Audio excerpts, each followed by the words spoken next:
Punto de comenzar la grabación. Ya. Ok, ya puede. Ok, perfecto. Vamos a comenzar lo que estábamos viendo el día de ayer. Estábamos viendo lo de la ley de Raoult, ¿verdad? De cómo podemos calcular la presión de cada uno de los gases o de algún gas, ¿verdad?, que está en un espacio.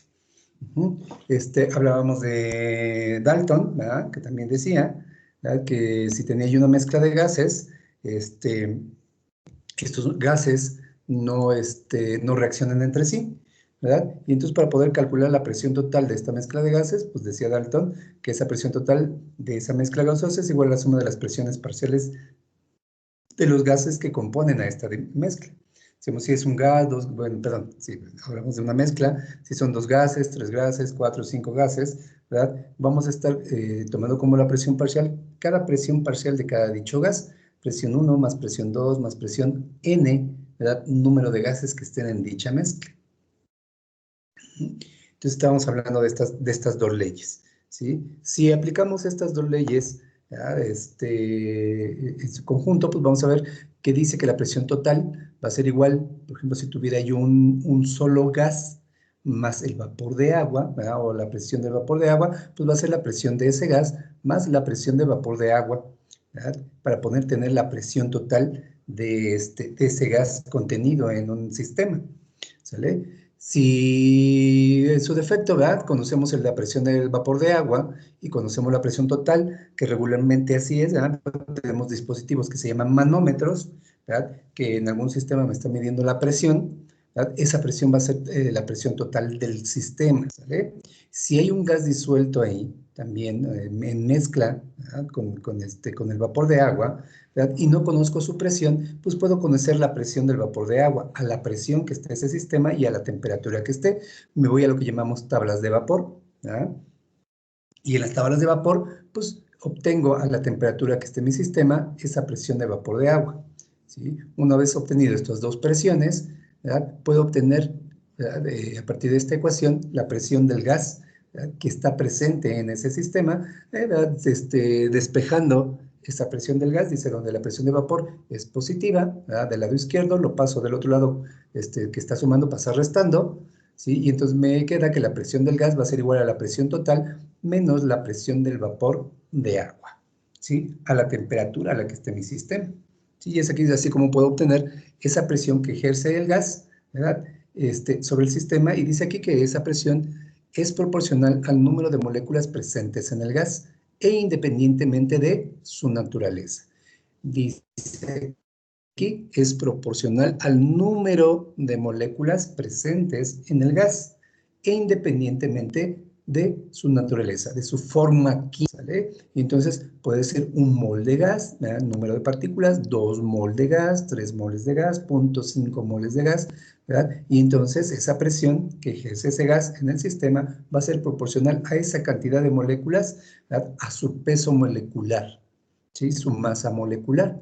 Dice, en una mezcla gaseosa, cada uno de los gases obedece a una ecuación del gas ideal, ¿verdad? Recordando un poquito por ahí, me acuerdo que vimos, ¿verdad?, no de manera calculada, pero sí lo vimos como un ejemplo, ¿verdad?, la ley de los gases ideales, ¿verdad? Y a partir de ella, cómo se desarrolla esa ecuación de la ley de los gases ideales, que decía que la presión o el producto de la presión por el volumen es igual al número de partículas o al número de moléculas por la constante, por la temperatura a la que está el sistema, ¿sí? Si tomamos esta conceptualización de los gases ideales y tenemos n número de gases, pues vamos a obtener, ¿verdad?, que esa presión por volumen, ¿verdad?, voy a despejar, lo que me interesa en este caso es la presión del gas, ¿verdad?, y entonces la presión va a ser igual a el número de moléculas por la constante de los gases por la temperatura entre el volumen, ¿sí? Si tengo 2, 3, 4 gases, entonces cada uno de los gases va a cumplir esta condición, ¿verdad? Por lo tanto, dice aquí que la presión 1 o del gas 1 va a ser igual al número de moléculas o su peso molecular, su masa molecular, ¿verdad?, del gas 1 por la constante, por la relación que existe entre la constante de los gases y la temperatura entre el volumen, ¿sí? Para el gas 2, ¿verdad?, tengo que la presión del gas 2 va a ser igual al número de moléculas del gas 2, ¿verdad?, por la relación del producto de la constante por la temperatura entre el volumen. Si hubiera un gas 3, ¿verdad? La presión del gas 3 va a ser igual a su peso molecular, su masa molecular, ¿verdad? De dicho gas, por el producto de la constante por la temperatura entre el volumen. Y así, si hubiera un gas N, pues va a ser la presión del gas N, ¿verdad? Igual al número de moléculas de dicho gas, su peso molecular, ¿verdad? Por la constante por la temperatura entre el volumen. ¿Sale? De aquí lo que puedo estar observando es que todos estos gases que se encuentran en el sistema se van a encontrar a la misma condición de temperatura, misma condición del espacio que contiene, o sea, del volumen, ¿sí? Y como son gases, se rigen por esta constante llamada R, constante de los gases ideales. Por lo tanto, todas estas tres incógnitas son constantes, ¿sale? Y al ser constantes, la única variable que tiene, dice aquí, ¿verdad? Es el peso, ¿verdad? De cada uno de ellos, el peso molecular, el número de partículas. Si es hidrógeno, nitrógeno, CO2, dióxido de carbono, ¿verdad? Si es oxígeno, ¿verdad? Helio, ¿verdad? Va a ser proporcional a su número de partículas. Entonces, dice aquí, si todos los gases se encuentran en las mismas condiciones de volumen y temperatura, ¿sí?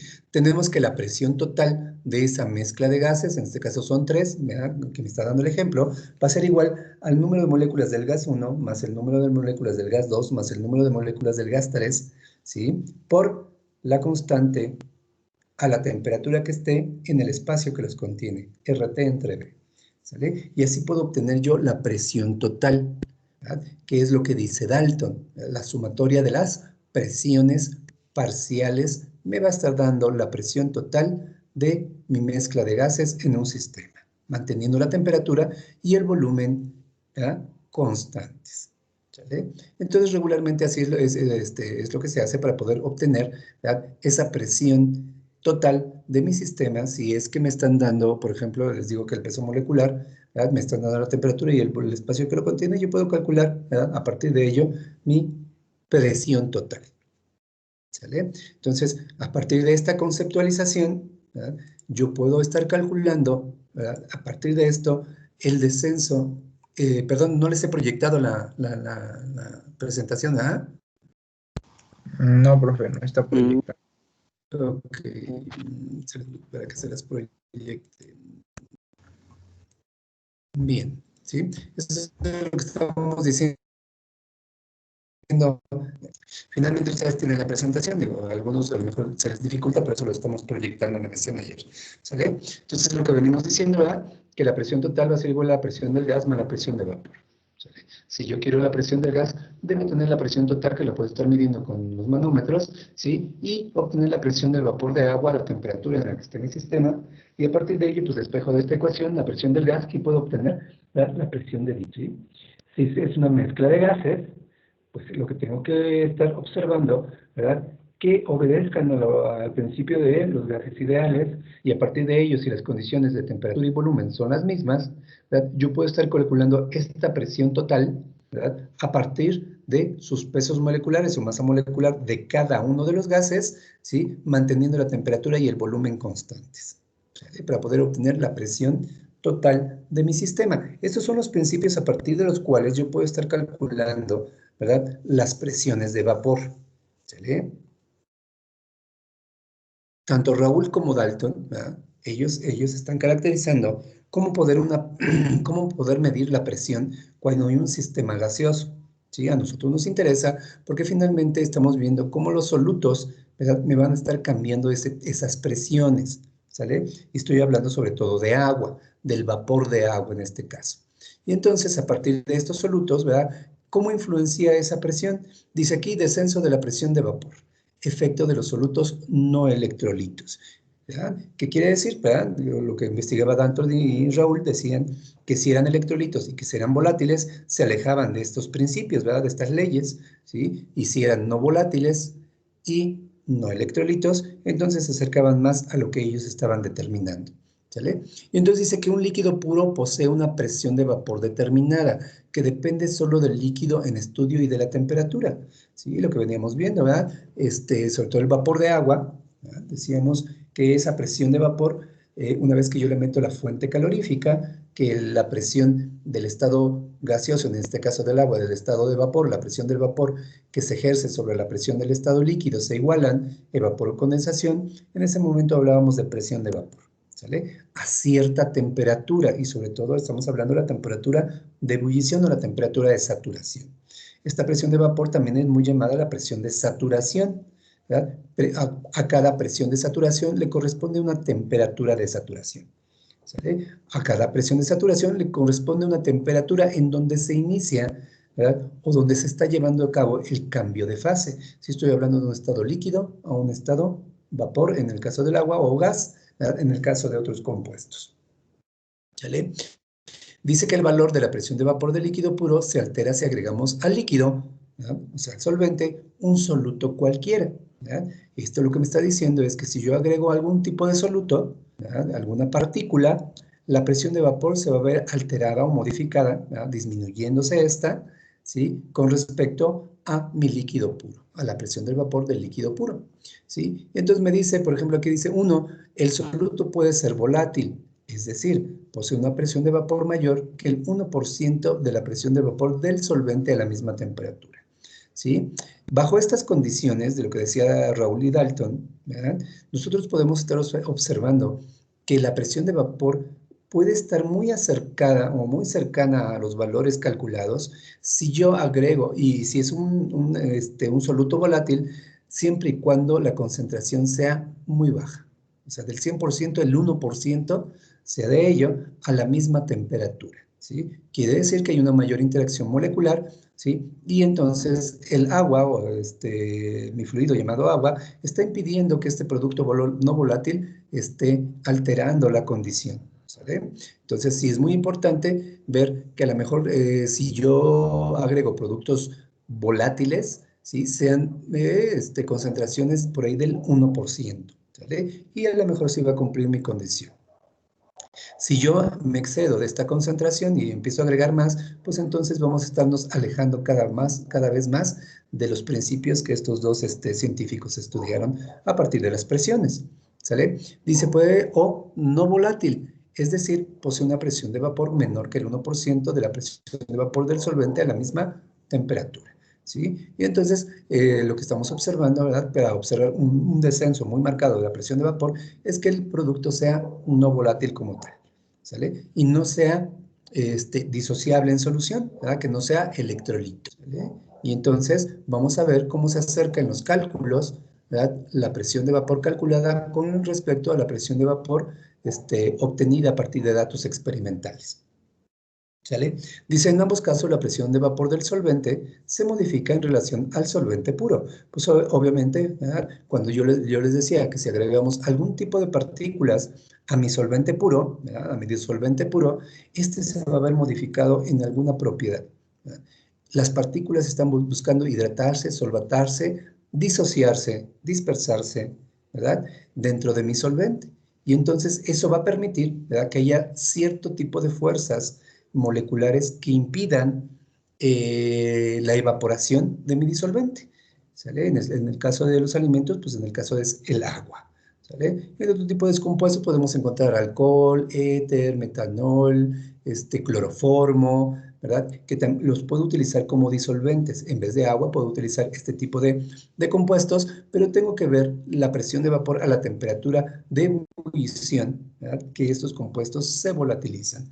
Regularmente el agua, ¿verdad? Ebulle a 100 grados Celsius a temperatura ambiente, y por ejemplo el cloroformo ebulle, tiene su punto de ebullición creo que a los 78 grados, por ahí así más o menos, ¿sí? Y entonces con la misma presión, ¿verdad? Y entonces vamos a estar observando diferentes puntos de, ¿cómo se llama? Diferentes comportamientos, dependerá del tipo de disolvente que yo esté agregando, ¿sí? Y les digo que nosotros estudiamos más al agua, pues que es parte importante de lo que son nuestros alimentos y de lo que vamos a estar observando en los diferentes procesos. Ok. Soluto no volátil. Ajá. Dice, si el soluto que se agrega al solvente es no volátil, en teoría, ¿verdad? Se producirá un descenso en la presión de vapor, ¿verdad? Aquí es muy importante porque está hablando de solutos no volátiles, ¿sí? No estamos incluyendo los electrolitos y los volátiles, ¿sí? Dice, ¿cómo se puede explicar este fenómeno? Vamos a recordar un poquito, dice que la presión de vapor sobre un líquido es el resultado de una fase de equilibrio dinámico. Decíamos, evaporación, condensación. Una vez que la presión, ¿verdad?, del gas o del vapor, ¿verdad?, igual a la presión del líquido, en ese momento estamos hablando de este equilibrio dinámico, evaporación, condensación, y en ese momento estamos hablando de presión de vapor, ¿sí? Dice la velocidad a la cual las moléculas dejan la superficie del líquido y pasan a la fase gaseosa es igual a la velocidad en que las moléculas de la fase gaseosa regresan a la superficie del estado líquido, ¿sí? Estamos hablando del mismo fenómeno, ¿verdad? Ese equilibrio dinámico de evaporación-condensación, esa presión que se ejerce del estado vapor y que iguala a la presión que se ejerce en el estado líquido, ¿verdad?, también tomado como velocidades, ¿verdad?, la velocidad de condensación y la velocidad de evaporación, ¿sale? Todo eso me explica más o menos lo que estamos hablando de lo que es la presión de vapor. Si un soluto no volátil le añadimos a esta sustancia, dice aquí, reduce la capacidad de que las moléculas del solvente a pasar de la fase líquida a la fase gaseosa, a la fase vapor, generado de nuevas fuerzas de interacción, ¿sí? Era lo que yo les comentaba.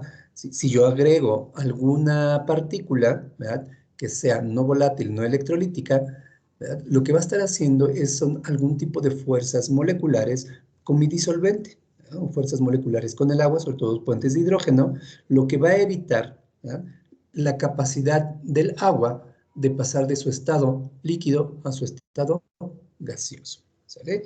Y entonces, al tener estas fuerzas de interacción, estas fuerzas moleculares, lo que va a suceder es que va a reducir la presión de vapor. No voy a estar produciendo suficiente gas, eso es lo que me explica esto. No voy a estar produciendo suficiente vapor para que, ¿verdad?, se iguale la presión del estado líquido. Entonces, por consiguiente, la presión en el estado vapor va a ser muchísimo menor que si tuviera el líquido puro, ¿sale? Y entonces voy a ver esa diferencia. Cuando hay sólidos, la presión del gas, o sea, la cantidad de gas de vapor que se está ejerciendo en el sistema va a ser menor, ¿verdad?, que si estuviera en su estado puro. Por lo tanto, va a tener una menor presión, medida como presión, ¿sí? Y entonces dice que se produce un desplazamiento del equilibrio, lo que traduce en una reducción de la presión de vapor sobre la solución, ¿sí? Era lo que les decía, ¿sí? Yo tengo mi estado de manera ideal, ¿verdad?, mi agua pura, ¿verdad? Y en el momento que este vapor ejerce una presión sobre mi estado líquido, ahí tengo la presión de vapor de mi sustancia pura, ¿sale? Pero ya cuando tengo una sustancia mezclada, ¿verdad?, una solución con cierto número de partículas, esas partículas ya se hidrataron, ya hicieron una interacción,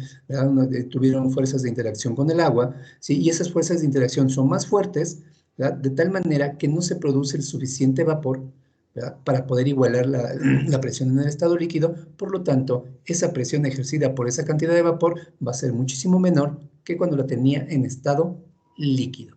Por lo tanto, se ve un efecto en la disminución de la presión de vapor, ¿sale? Dice, el grado al cual el soluto no volátil disminuye la presión de vapor es proporcional a la concentración de la solución. Pues es proporcional, si decíamos, yo agrego 1 mol, va a bajar cierta cantidad en la presión de vapor. Agrego 2 mol, va a disminuir el doble de la presión de vapor, y así sucesivamente dependiendo de la concentración, ¿sale? Entre más solutos disueltos tengan mi dispersión, más va a disminuir mi presión de vapor. ¿Sí? Aquí dice, mientras mayor sea la concentración de la solución, mayor es la disminución de la presión del vapor y por lo tanto la reducción en esta presión es aproximadamente proporcional a la concentración total de las partículas del soluto, ¿verdad?, que aquí dice electrolito o no electrolito. Ojo con esto, porque ayer estábamos comentando, ¿verdad?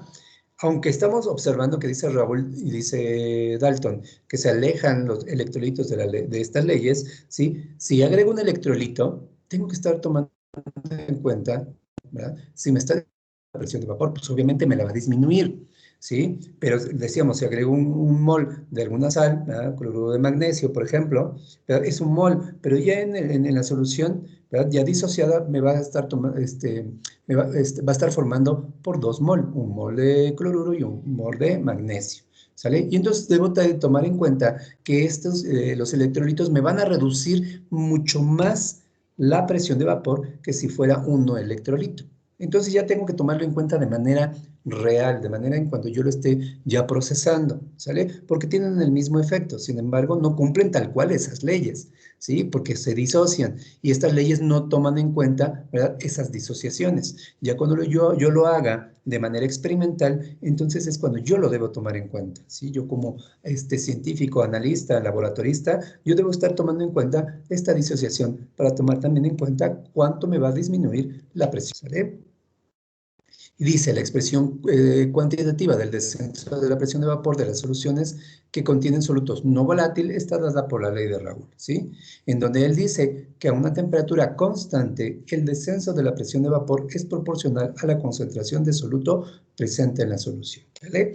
Él dice, ¿verdad?, que manteniendo una temperatura constante, ¿sale?, siempre es bien importante saber cuáles de mis variables de lo que yo estoy evaluando son constantes, ¿verdad? Le decíamos, por ejemplo, ahí cuando decía Dalton, manteniendo la temperatura y el volumen constante porque está hablando de gases, ¿sí? Y aquí como estamos hablando de soluciones y no es un gas, aquí podemos estar hablando de una temperatura constante de mi sistema y ver cuando yo agrego un soluto, cómo me va a disminuir mi presión de vapor, ¿verdad? Cantidad de soluto, 1 mol, 2 mol, 1 gramo, 2 gramos, 1 kilogramo, 2 kilogramos, 3 kilogramos, ¿verdad? Depende de la unidad que estemos utilizando y vamos a ver que es proporcional, ¿verdad?, a la concentración de estos solutos, la disminución de mi presión de vapor.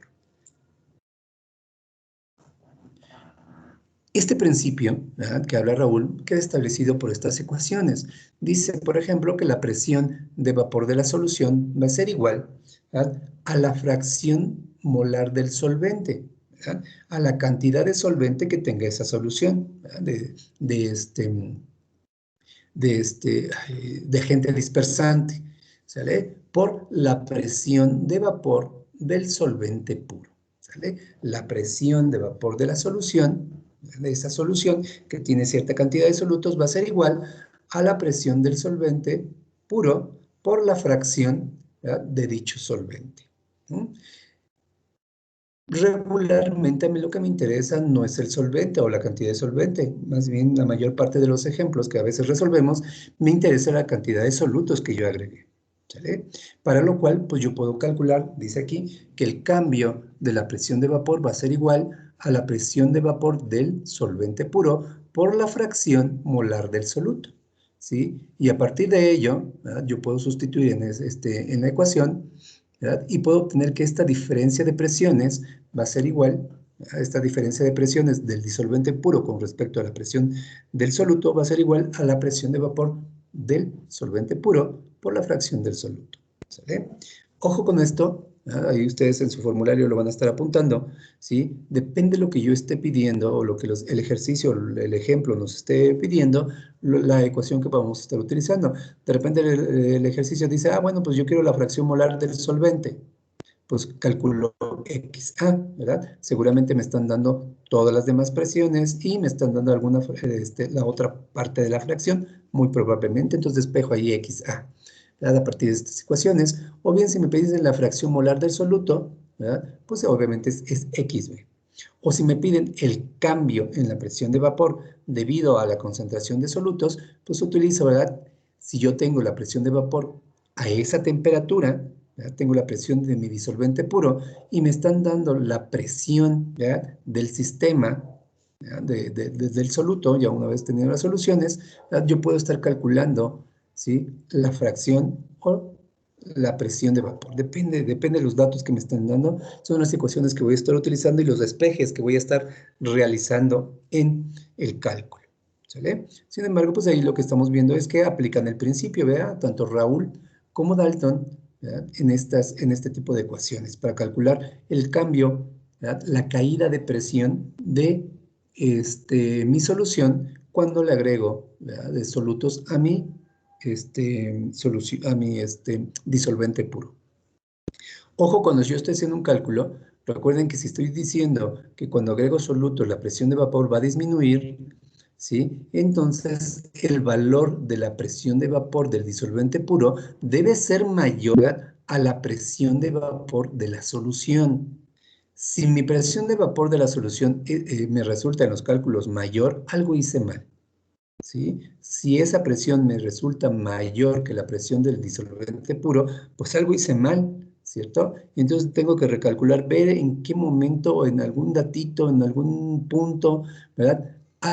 Algo hice mal. ¿Por qué? Porque bajo la conceptualización que venimos hablando, los solutos deben disminuir la presión de vapor. Por más mínimo, ¿verdad? Por más mínima concentración que yo le agregue de solutos a mi disolvente puro, va a disminuir esa presión.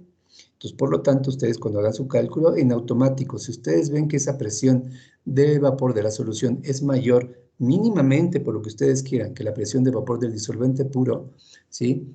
Hay un error, ¿eh? No puede ser que me aumente la presión de vapor cuando agrego solutos, dado las características que venimos explicando.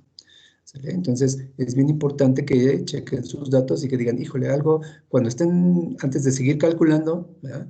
Pueden estar diciendo, híjole, algo me está fallando, me tengo que regresar para ver qué es lo que falló, ¿verdad? Porque no es algo lógico, ¿sí? Si es un electrolito, por ejemplo, el que estoy evaluando, pues se aumenta la concentración al doble o al triple, depende en cuántas partículas se disocien, y entonces tampoco va a ser, ¿sí? Muy lógico.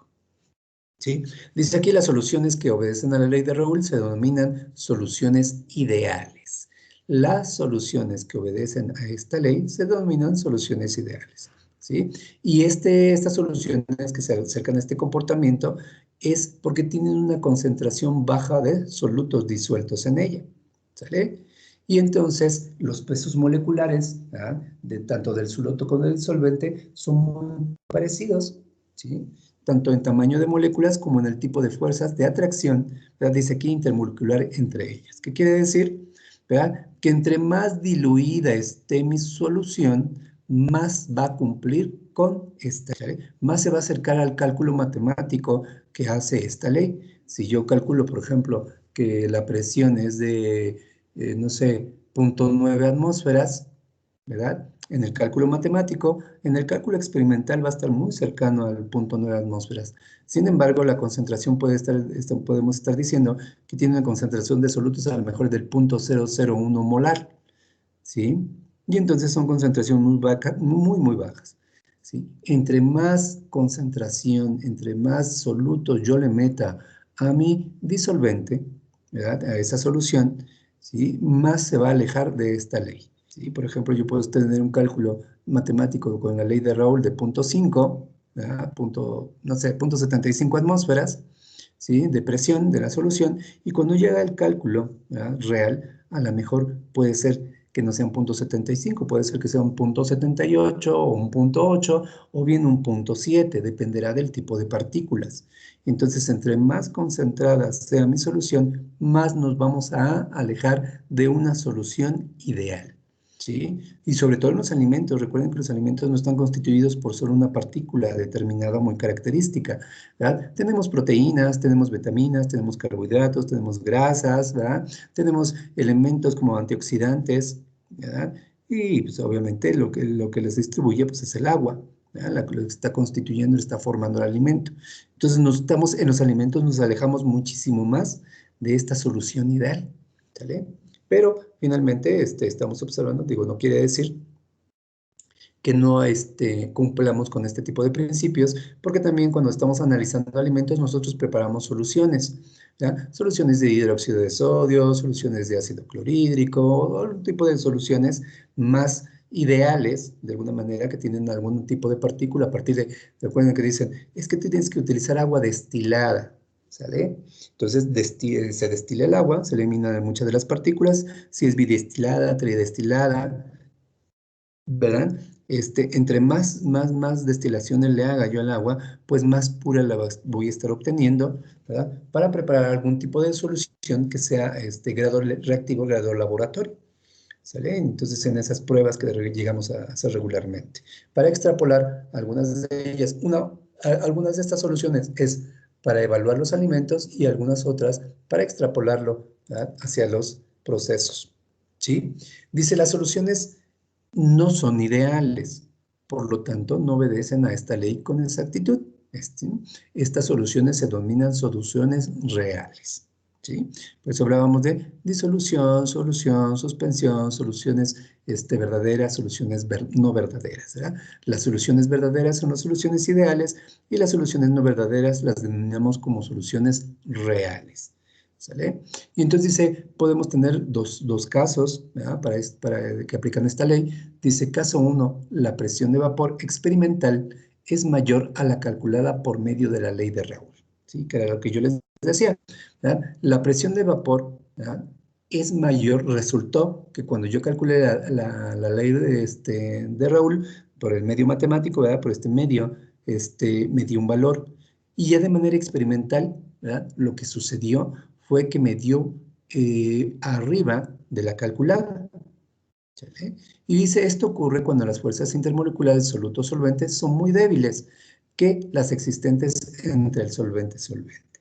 Quiere decir, ¿verdad?, que yo calculé, ¿verdad?, y dije, a lo mejor agregué un mol de sustancia y me va a dar cierta presión de vapor. Y resulta que cuando yo la medí experimentalmente, ¿verdad?, fue mayor. ¿Sí? Y entonces la explicación no es de que, ay, es que hice el cálculo mal, no. Quiere decir que los solutos no tuvieron fuerzas intermoleculares con el agua, tal, ¿verdad?, que aquí dice soluto solvente, no tuvieron una fuerza intermolecular tan fuerte que se permitió en la solución, o se permite en la solución que haya el proceso de mayor contenido de la fase vapor en el sistema. Por lo tanto, vamos a obtener una presión de vapor muchísimo mayor, ¿verdad?, que lo que yo calculé de manera ideal con la ley de Raoul, ¿verdad? Y entonces la realidad es que las fuerzas intermoleculares del soluto solvente fueron muy débiles y eso permite, ¿verdad?, que se dé este fenómeno, ¿sí? En el caso 2, dice, la presión de vapor experimental es menor a la calculada por medio de la ley de Raoul. Resulta que yo calculé, ¿verdad?, igual la presión de vapor de manera común, una solución ideal, ¿verdad? Y cuando ya hago mi parte experimental, lo que voy a estar obteniendo son datos por abajo de esa presión de vapor calculada. Y ocurre, ¿verdad?, de manera contraria cuando las fuerzas que interactúan entre el soluto y el solvente son muchísimo más fuertes, ¿verdad?, que la del solvente-solvente, ¿sí? La del agua, en este caso, ¿verdad? Entonces, quiere decir que cuando yo agregué el soluto, ¿verdad?, dentro del solvente o del disolvente, del solvente, ¿sí?, las fuerzas que se generaron, dado las características del soluto, fueron demasiado fuertes, ¿sí?, tal que cuando se le mete la fuente calorífica, ¿verdad?, o para poder medir su presión de vapor, ¿verdad?, no liberaron de la manera calculada, de la manera ideal, ¿verdad?, se transformó el estado líquido al estado vapor, ¿verdad?, y entonces disminuyó ese vapor con respecto a lo que yo calculé. Por lo tanto, la presión de vapor experimental resulta ser mayor que la presión de vapor calculada con esta ley, que era lo que de repente yo les explico a sus compañeros, ¿sí? Explicamos de manera matemática y de manera ideal los diferentes fenómenos, ¿verdad?, para poderlos entender, ¿sí? Y una vez que más o menos entendemos el concepto del fenómeno, ¿sí?, ya nos vamos a la manera real del fenómeno, ¿sí?, que se puede alejar un montón, ¿sí? De repente yo les decía, y en los procesos unitarios, cuando ya metemos datos experimentales reales, ¿sí?, lo que tengo que estar metiendo también es un más menos, una desviación estándar, ¿sale? Lo que vemos ahí en estadística, ¿cuánto se desvía de mi valor medio?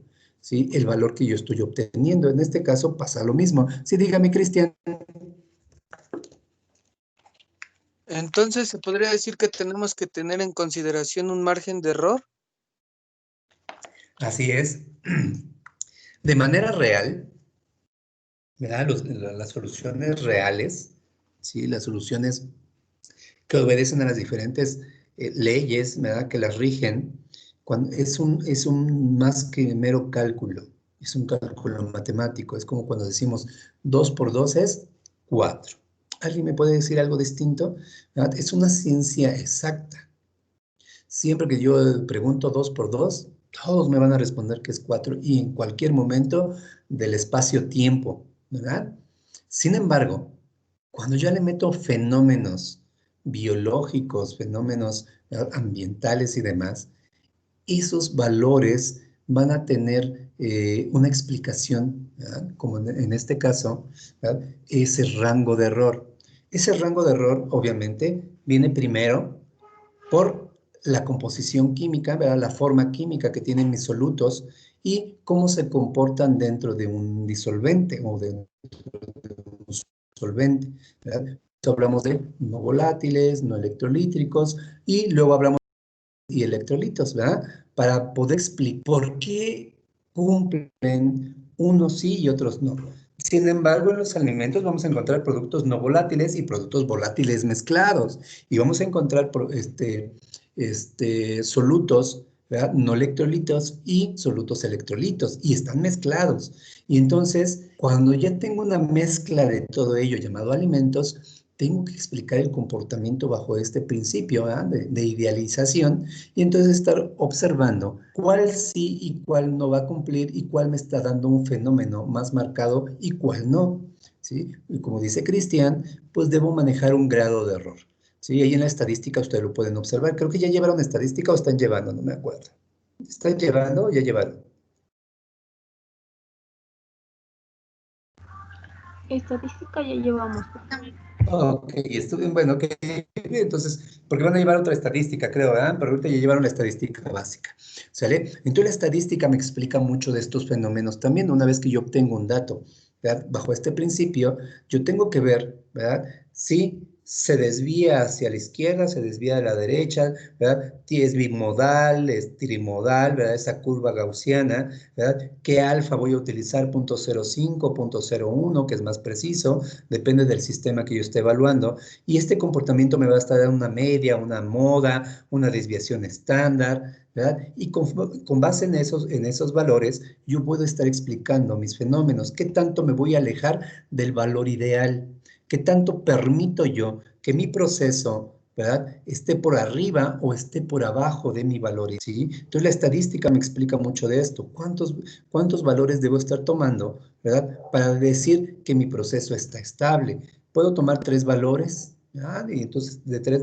dicen, si 2 de 3 están muy cercanos, pues la media se va a dirigir a esos 2. Si los 3 están muy cercanos, ¿qué tanto mi desviación va a cambiar? Hay desviaciones que son de .01, .001, .00001. Depende de la precisión que yo tenga. Hay desviaciones que son de 1, ¿verdad? De 1.5, entonces esas ya están más ampliadas, ¿verdad? Entonces quiere decir que mi proceso es más inestable.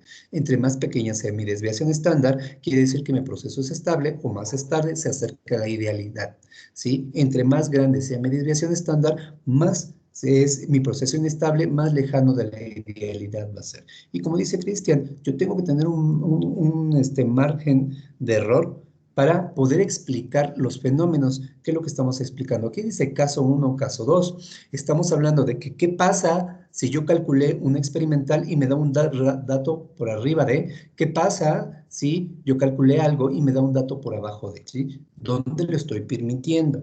Y eso es muy factible. No quiere decir que lo que yo calculé vaya a ser lo mismo que yo experimenté. ¿Sí? Si a lo mejor digo, bueno, es que la presión de vapor disminuyó de 1 atmósfera a 0.8 atmósferas calculadas debajo de esto, ¿sí? Y resulta que no me dio 0.8 atmósferas, me dio 0.85 atmósferas, o sea, por arriba del cálculo que yo hice, ¿sí? Entonces quiere decir que yo debo tomar varios datos, hacer experimentos consecutivos y ver qué tanto se está desviando, ¿verdad? De mi valor medio que yo calculé. ¿Sí? Y entonces ya pongo mi desviación estándar. O en automático yo lo meto al estadístico, a estos programas estadísticos, y en automático me va a estar diciendo qué tanto me estoy alejando del valor medio. ¿Sale? 3 datos, 5 datos, 20 datos, 50 datos, 100 datos. ¿Sale? Depende de la exactitud, la precisión o de qué tan homogéneo o heterogéneo sea mi sistema.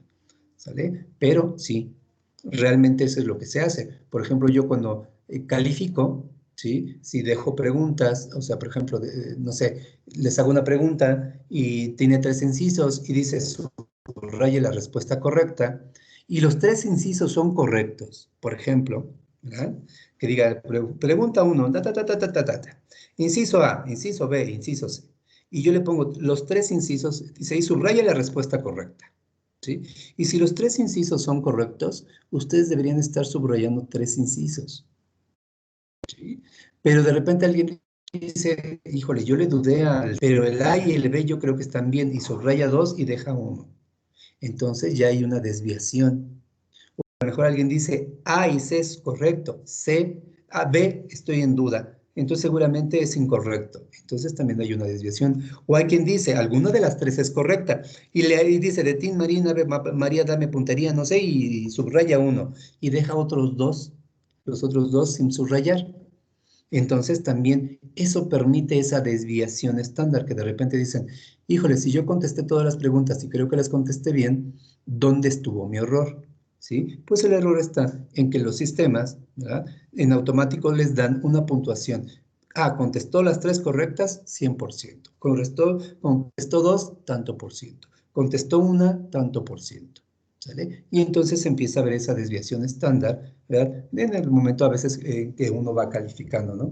Porque de repente les doy 3 decimales en su calificación y dice, ¿y de dónde saca las 3 decimales? Pues las sacamos de ahí, ¿sale? De que si contestó una bien, si eran las 3, o por ejemplo, de repente yo le pongo, subraye la respuesta incorrecta. Cuando nos ponen incorrecta, ya no es algo muy normal. Regularmente siempre se pregunta, ¿cuál es lo correcto? Y no se pregunta qué es incorrecto. Y entonces de repente se confunden y hacen un montón de cosas, ¿no? Y eso es lo que me permite a mí también tener una desviación. Por ejemplo, cuando hacen cálculos, ¿verdad?, se utilizan 2 decimales, 3 decimales, 4 decimales, o todas las decimales de la calculadora, también tiene un grado de error.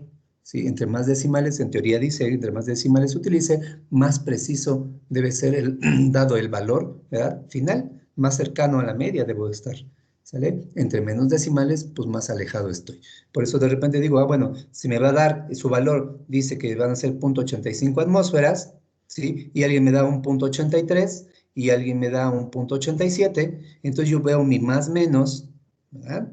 Y digo, ok, va a ser 0.85 más menos 0.04 atmósferas, por ejemplo. Y entonces en ese intervalo yo estoy evaluando el valor que ustedes me estén dando, ¿sale? Entonces es más o menos lo mismo que hacemos de manera experimental, ¿verdad?, cuando estamos evaluando este tipo de fenómenos, ¿sí?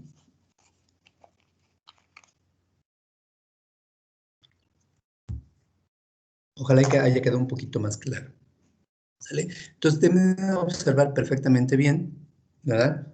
Cuando se pregunta, ¿verdad?, si yo calculé la presión de vapor por medio de estas leyes, ¿verdad?, por medio de la ley de Raoult, y el valor el experimental me da por arriba de ese valor, entonces la explicación es de que las fuerzas intermoleculares con el solvente son muy débiles, ¿sí? Son más débiles que las del solvente-solvente. Por lo tanto, la presión de vapor me va a resultar relativamente más arriba que la calculada a partir de la ley. En dado contrario, si yo calculé, tengo un valor con la ley de Raoult y esta predicción de vapor que experimento está por abajo de ese cálculo, ¿verdad?, entonces mi explicación es de que la interacción soluto-solvente es muchísimo más fuerte que la del solvente-solvente, ¿verdad? Entonces quiere decir que el soluto no está permitiendo agua, en este caso que estamos hablando del agua, ¿sí?, cambiar su estado, del estado líquido al estado gaseoso, por lo tanto la presión de vapor va a ser muchísimo mayor, ¿verdad? Sí, va a ser muchísimo mayor o va a estar por más abajo que la que yo calculé, ¿sí? Entonces, estos fenómenos sí suceden, ¿sale? Soluto volátil. ¿Qué pasa cuando el soluto, recuerden que decíamos, no aplica en las leyes? Ellos decían que no aplicaba en un volátil, ¿sí?, o en un electrolito. Sin embargo, hay una mezcla de ellos. Entonces, yo también tengo que explicar qué fenómeno está sucediendo, porque finalmente son solutos, ¿sale? Dice, si consideramos una solución ideal formada por 2 componentes, A y B, donde volátiles, las presiones parciales de los vapores A y B sobre la solución estándar están dadas, por la ley de Raoult. ¿Sí? Entonces, si tengo 2 solutos A y B, la presión, ¿verdad?, de vapor del soluto A volátil va a ser igual a la fracción de ese soluto por la presión de vapor del disolvente puro donde se encuentra este soluto. Y si tengo un soluto o un componente B, ¿verdad? La presión de vapor de ese componente B va a ser igual a la fracción de solutos de ese componente volátil por la presión de vapor del disolvente puro. Si tuviera un C, pues un C, un D, hasta n número de componentes. Y entonces la presión de vapor total sobre la solución se calcula a partir de lo que decía Dalton, ¿verdad? Dalton dice que la presión total va a ser igual a la sumatoria de las presiones parciales que ejercen dicho, cada gas, en este caso, cada componente, ¿verdad? De esta solución. ¿Sale? Entonces dice que la presión total de la solución se calcula sumando las presiones parciales de cada componente volátil. La presión total va a ser igual a la presión de A más la presión de B. Si se hubiera más componentes, más la presión del componente N. ¿Sí? Si yo sustituyo las ecuaciones anteriores, la presión total va a ser igual a la fracción de A por la presión del vapor del disolvente puro en A, más la fracción de B por la vapor del disolvente puro en B. Y si fuera un gas N, ¿verdad? Que tuviera más, o un componente N, va a ser más XN por la presión de vapor de N, del disolvente puro en N. ¿Sí? Y entonces son las ecuaciones que vamos a estar utilizando para poder calcular ya sea la concentración o la presión, ¿verdad? Parcial o total de mis soluciones, ¿verdad? Que estoy evaluando, ya sean líquidas o gaseosas. ¿Sale? Recuerden que los principios se aplican sobre todo en gases, lo vemos a partir de gases, y ahí lo estamos extrapolando ahorita en soluciones. ¿Sale? Entonces, esa es la primera propiedad coligativa, ¿sí? El descenso de la presión de vapor, ¿sí? En presencia de solutos en las soluciones. ¿Cómo afecta esta presencia de solutos en las soluciones de manera ideal? Y después lo que explicábamos de manera real, cuando estamos diciendo, ¿verdad?, que ya lo hacemos de manera experimental. ¿Qué tanto yo voy a permitir que, o qué tan variable puede ser mi proceso, qué tanta desviación estándar puedo tener? ¿Sale? A partir de ello, ¿cómo se está comportando mi presión de vapor? ¿Sale? Sin embargo, ojo, el principio es, en presencia de solutos en una solución, la presión de vapor de la solución va a ser menor, ¿sí?, que la presión de vapor de mi disolvente puro. ¿Sale? Los solutos me van a estar disminuyendo la presión de vapor de mi disolvente puro por las fuerzas, ¿verdad?, de las fuerzas intermoleculares o las fuerzas de interacción que tienen los solutos con el disolvente, que pueden ser muy fuertes o muy débiles. ¿Sale? Y entonces aquí lo que estamos observando, ¿verdad?, quiero que observen bien, ¿verdad?, lo que estén ahí. El fondo de la imagen, no sé si ya se habían dado cuenta qué es, ¿sí? Observen ese fondo, obsérvenlo bien, ¿sí? Les voy a dar unos 2 minutitos para que lo observen, ¿sí? Y apliquen los conceptos que estamos viendo. ¿Qué es lo que están observando en esa imagen? ¿Qué se observa?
Ok, yo espero que hayan tenido suficiente imaginación. Voy a decir, el maestro está medio.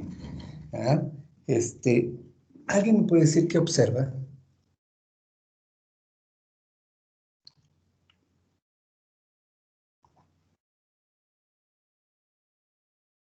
Sin miedo. Cristian, dígame.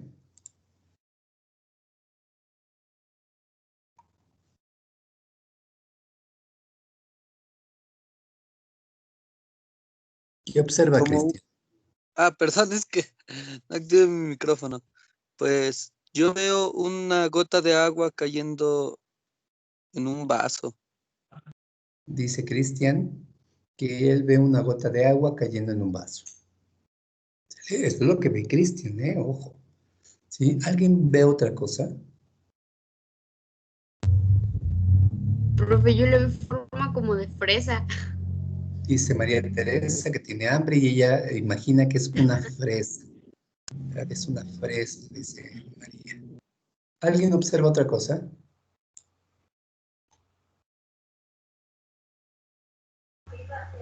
Yo lo mismo que mis dos compañeros, pero es una fresa que le está cayendo una gota de agua. Pues ya no es lo mismo, Johannen, ¿sí? Ya no es lo mismo. Dice que es una fresa, como una forma de gota de agua. No sé dónde vio el vaso, no sé qué más, ¿sale? Pero sí está viendo algo, ¿verdad? Algo estamos viendo y algo se relaciona con lo que estamos diciendo. Dígame, Aline. Es como la condensación, una gota, ¿no? Y como por efecto de temperatura reventó o algo así. Una Dice, burbuja, ¿no? dice que es un efecto de condensación, ¿no? Y que por efecto de la temperatura se rompe. ¿Sí? Algo está pasando ahí. Ya no está viendo la fresa que están viendo los demás compañeros o el vaso de agua. ¿Verdad? ¿Alguien ve otra cosa? Profe, ¿podría ser la representación de la actividad de agua en los alimentos? Dice, podría ser la representación de una actividad de agua en los alimentos. Podría ser. ¿Sí? ¿Alguien ve otra cosa o puede decir otra cosa de la imagen?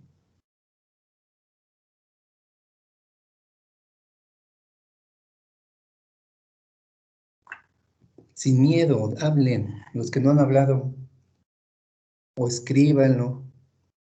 Es muy importante que lo hagamos porque estamos viendo, ¿verdad?, las diferentes formas en cómo uno ve a los alimentos, o veo, bueno, en este caso esta figura, esta representación.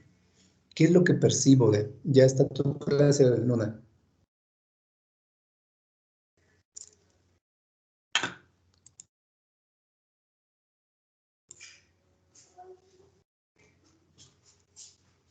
¿Sí? ¿Alguien más ve otra cosa?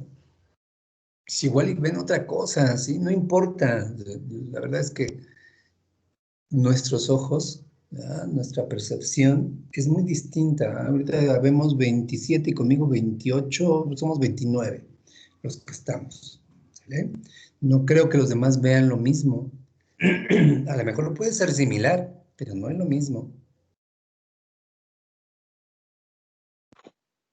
Yo también veo una fresa. Dice Misael que también ve una fresa. Perdón. ¿Alguien más? Es importante porque también a Igual lo una mejor fresa, profe. dice que igual una fresa, Zaira. ¿Sí? Al final del tema, ¿sí?, vamos a entrar un poquito en el sistema de discusión. ¿Qué es lo que podemos estar viendo? A lo mejor lo podemos estar discutiendo en el proceso de que hagamos las otras tres propiedades. ¿Sí? ¿Qué es lo que yo puedo observar en el fondo, ¿verdad?, de esta diapositiva? Regularmente yo cuando pongo figuras en esta cuestión, van muy de la mano a lo que estamos explicando. ¿Sale? Estamos manejando, ¿verdad?, nosotros alimentos. ¿Verdad? Y esos alimentos están constituidos por algo bien importante llamado agua. ¿Sale? Unos vemos, ¿verdad?, la forma física, le están viendo una fresa, algunos ven una manzana, algunos ven una gota que está cayendo. Dicen ahí, yo no sé dónde vio el vaso de agua, ¿verdad? Yo no lo veo, pero igual lo vio. Yo no lo veo, pero alguien lo pudo haber visto, ¿verdad? Esas percepciones tan pequeñitas, ¿verdad?, que se tienen, ¿verdad?, son muy, muy importantes en el cómo yo puedo estar evaluando, resolviendo un ejercicio, un problema, ¿verdad?, que puede ser en mi cuaderno o de manera real. ¿qué tanta facilidad me da para poder entender este tipo de fenómenos? ¿Sí? Si yo, por ejemplo, quiero influir en lo que ustedes están percibiendo, ¿sí? De manera general, ustedes están viendo una fresa. Y por el color, porque es más, si yo la pongo, la coloro, ¿verdad? Como si fuera una fresa, pues ustedes van a decir, sí, efectivamente es una fresa, pero como estoy viendo un azul, ¿verdad? Un fondo como azulado, yo digo, ah, es una forma del agua, ¿verdad? Que está tomando una forma de fresa. Pero si me voy más allá, digo, ah, efectivamente es una fresa porque parece que tiene ahí sus semillitas y no se ven, pero parece que están. Y yo me puedo alejar o acercar y digo, sí son, no son, sí son, no son, pero eso me está dando una efectividad de que pudiese ser, ¿verdad? Una estructura, ¿verdad? Una figura muy parecida a una fresa. ¿Sí? Y decíamos, el que vio el vaso, yo no sé dónde vio el vaso, pero seguramente lo vio. Él vio más allá de esta figura, ¿sale? Vio un vaso. Dice, bueno, pues está bien, vi un vaso y bla, bla, bla, ¿sale? Si yo me voy a algo más allá, yo me puedo ver, dice ahí que hubo una ruptura por medio de temperatura, hubo una condensación del agua y demás, ¿verdad? Y hubo una ruptura de la célula. ¿Qué le pasó a esa ruptura de esa célula? ¿Verdad? Pues quiere decir que empezó a salirse el fluido y empezó a salpicar. Ya se dieron cuenta las formas que tienen parece que está salpicado. Ya se dieron cuenta que parecen unas cabecitas con cuerpecitos, manitas. Parece uno que está agarrando sus manos y tiene una faldita. ¿Sí? ¿Ya se dieron cuenta de eso? O a lo mejor yo estoy viendo cosas que en mi mente, ¿ah? En mi obscura mente, que realmente no se ven. Dígame que alguien sí está viendo figuritas humanas arriba de esa fresa. Un poquito sí, profe. ¿Verdad que Sí, sí? profe.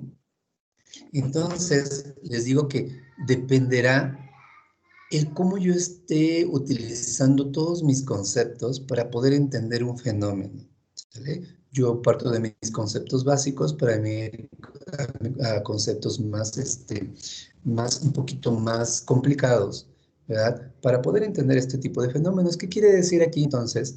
Principalmente es que el principal objetivo de esta imagen es tratar de explicar lo que veníamos diciendo, que el ingeniero agroindustrial y obviamente los ingenieros muy parecidos a los que estudian lo que nosotros estudiamos, sobre todo en alimentos, la mayor contra el agua, ¿sale?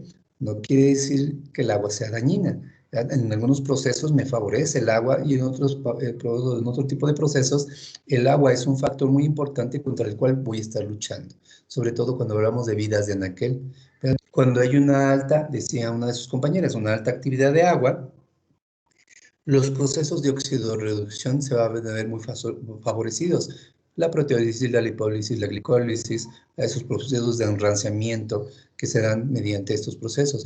Si hay más agua en los alimentos, los microorganismos van a estar descomponiendo más fácilmente este tipo de productos si son frescos y si son procesados, pues dependerá del tipo de proceso que yo le dé. La fermentación, la maduración, ¿verdad? Que se da algunos tipos de alimento por medio de microorganismos, me va a estar favoreciendo también la vida en aquel, me va a estar cambiando sabores y aromas. Pero que el agua en los alimentos es parte muy importante.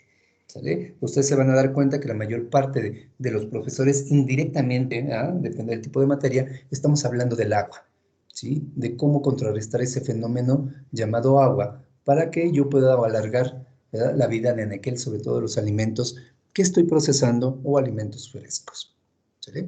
No ahondo más en ello porque vamos a seguir viendo las demás propiedades y vamos a ver, ¿sí? Cómo va a ir cambiando nuestra conceptualización con este fenómeno, ¿verdad? Con esta imagen. ¿Sí?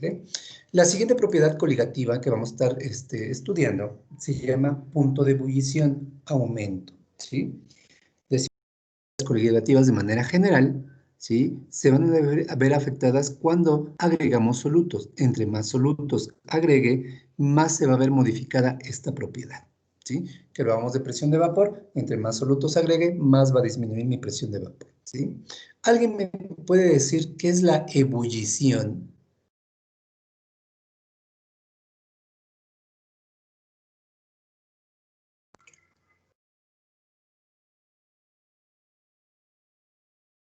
¿Qué es la ebullición?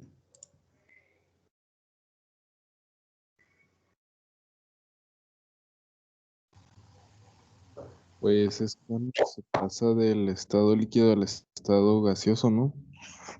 Dice que es cuando pasa del estado líquido al estado gaseoso. No, dice Ernesto. Cristian, dígame. ¿Sería el cambio de estado físico de líquido a gaseoso? Dice cuando es el cambio del estado físico, del estado líquido al estado gaseoso. Johannen me había levantado la mano, pero ya se arrepintió. Teresa. Es el movimiento del agua que ocasiona burbujeo a causa de la temperatura. Dice ese movimiento del agua que ocasiona el burbujeo por causas de una elevación de temperatura, ¿verdad? Luz Adeline. Es cuando todas las partículas alcanzan una temperatura y empiezan el cambio de fase. Dice, es cuando las partículas alcanzan una temperatura, ¿verdad? Cierta temperatura alta, y comienza el cambio de fase. Pamela, dígame. ¿Es la temperatura exacta a la que el líquido se convierte en vapor? Dice que es la temperatura exacta en la que el estado líquido se convierte en vapor. ¿Sí? Pamela. Ya me pasó, ¿verdad? Jorge.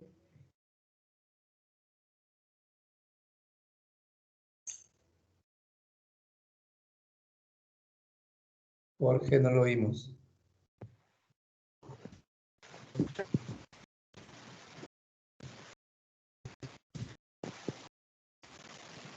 Profesor. Sí, dígame. ¿Me escucha? Te escucho muy lejano, pero a ver, explícanos.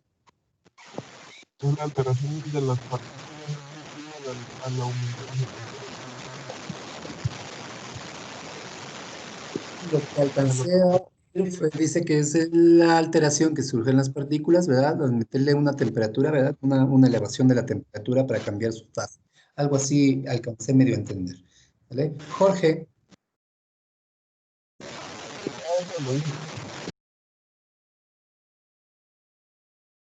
Ok.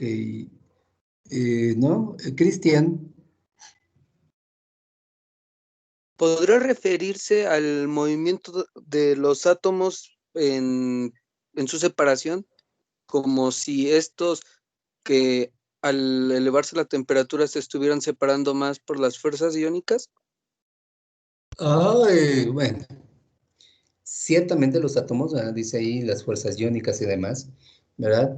El punto de ebullición, ¿verdad? Es una alteración más que nada en la energía cinética, energía potencial, energía interna de las partículas. ¿Sale? ¿Sí? Que obviamente pues va a depender del tipo de líquido, ¿verdad? O disolvente que estemos utilizando. Para nosotros el agua es uno de los disolventes más importantes. ¿Sale? Todo lo que dijeron, de alguna manera, tienen razón. ¿Sale? Pero es bien importante saber exactamente qué es el punto de ebullición. ¿Ah? Aquí dice un aumento en el punto de ebullición. ¿Por qué? Porque vamos a agregar solutos. ¿Pero qué es el punto de ebullición realmente? ¿Sí? Entonces, decíamos que si estamos en un gráfico donde yo esté graficando la presión y el volumen, por ejemplo, ¿sí? Yo voy a tener diferentes puntos. A partir del 0 hacia arriba, decíamos, ¿verdad? Empiezo a registrar temperaturas, 1 grado, 2 grados, 10 grados, 20 grados, 50 grados, 60 grados, y el termómetro, ¿verdad? Mi dispositivo llamado termómetro me está registrando un cambio de temperatura, ¿verdad? ¿Sí? Pero no hay un cambio de fase, ¿sí? 50, 60 grados, 70 grados, 80 grados, ¿verdad? Si estoy a nivel del mar, ¿sí? 80 grados, si es un agua caliente, pero no está llevándose a cabo el cambio de fase, ¿sí? Y estoy registrando la temperatura, 85 grados, 90 grados, 95 grados, y sigue siendo un estado líquido con una alta temperatura, pero no hay un cambio de fase, ¿sí? ¿Qué sucede cuando llego al 100 exacto? Cuando mi termómetro ya registra la temperatura de 100 grados Celsius, ¿verdad? De 0 a 100 grados Celsius yo le llamo calor latente. ¿Se acuerdan que estábamos explicando eso? De 0 a 100 grados Celsius le llamo calor latente. quiere decir, es un calor, ¿verdad? Una energía que está siendo utilizado para elevar la temperatura sin que haya un cambio de fase, ¿sale? Y le llamo calor latente. Ojo con esa definición, de todos modos queda grabada, ¿sí? Y lo pueden estar también apuntando ahí en sus apuntes, ¿sí? ¿Por qué? Porque esos calores latentes y calores sensibles de los que vamos a estar explicando otra vez ahorita, ¿sí? Son muy utilizados en los procesos, ¿sí? Cuando hagan balance de materia y energía, cuando lleven fenómenos de transporte, cuando lleguemos a operaciones unitarias, ¿verdad? Cuando estemos en ingeniería de frío, ¿sí? El calor latente y el calor sensible, o sea, los calores del cambio de fases, ¿sí? Son muy importantes, ¿sale? Entonces, de 0 a cuando llega a 100, le llamo calor latente, ¿verdad? El termómetro me está registrando una temperatura, ¿sí? Sin registrar un cambio de fase. Cuando llego al 100 grados Celsius, ¿qué ocurre? ¿Verdad? Estamos hablando de la temperatura de ebullición o el punto de ebullición, ¿verdad? A nivel del mar, ¿sí? Una atmósfera, la presión es constante, ¿sale? Durante todo el proceso de 0 a 100, yo puedo hablar que hay una atmósfera de presión, una presión constante, ¿verdad? La presión se mantiene constante, la temperatura. ¿Qué pasa cuando esta temperatura llegó al 100 a nivel del chi? Si venía todo en estado líquido, cuando llego al 100 grados Celsius, la primera gota líquida se convierte a su estado vapor, en el caso del agua. La primera gota líquida se convierte a su estado vapor, ¿sale? Y entonces le llamo punto de ebullición, punto de saturación, temperatura de saturación, ¿sí? Lo puedo conocer con esos diferentes nombres, ¿verdad? ¿Verdad? Es el punto de ebullición, la temperatura de ebullición, o la temperatura de o el burbujeo del libro, ¿verdad?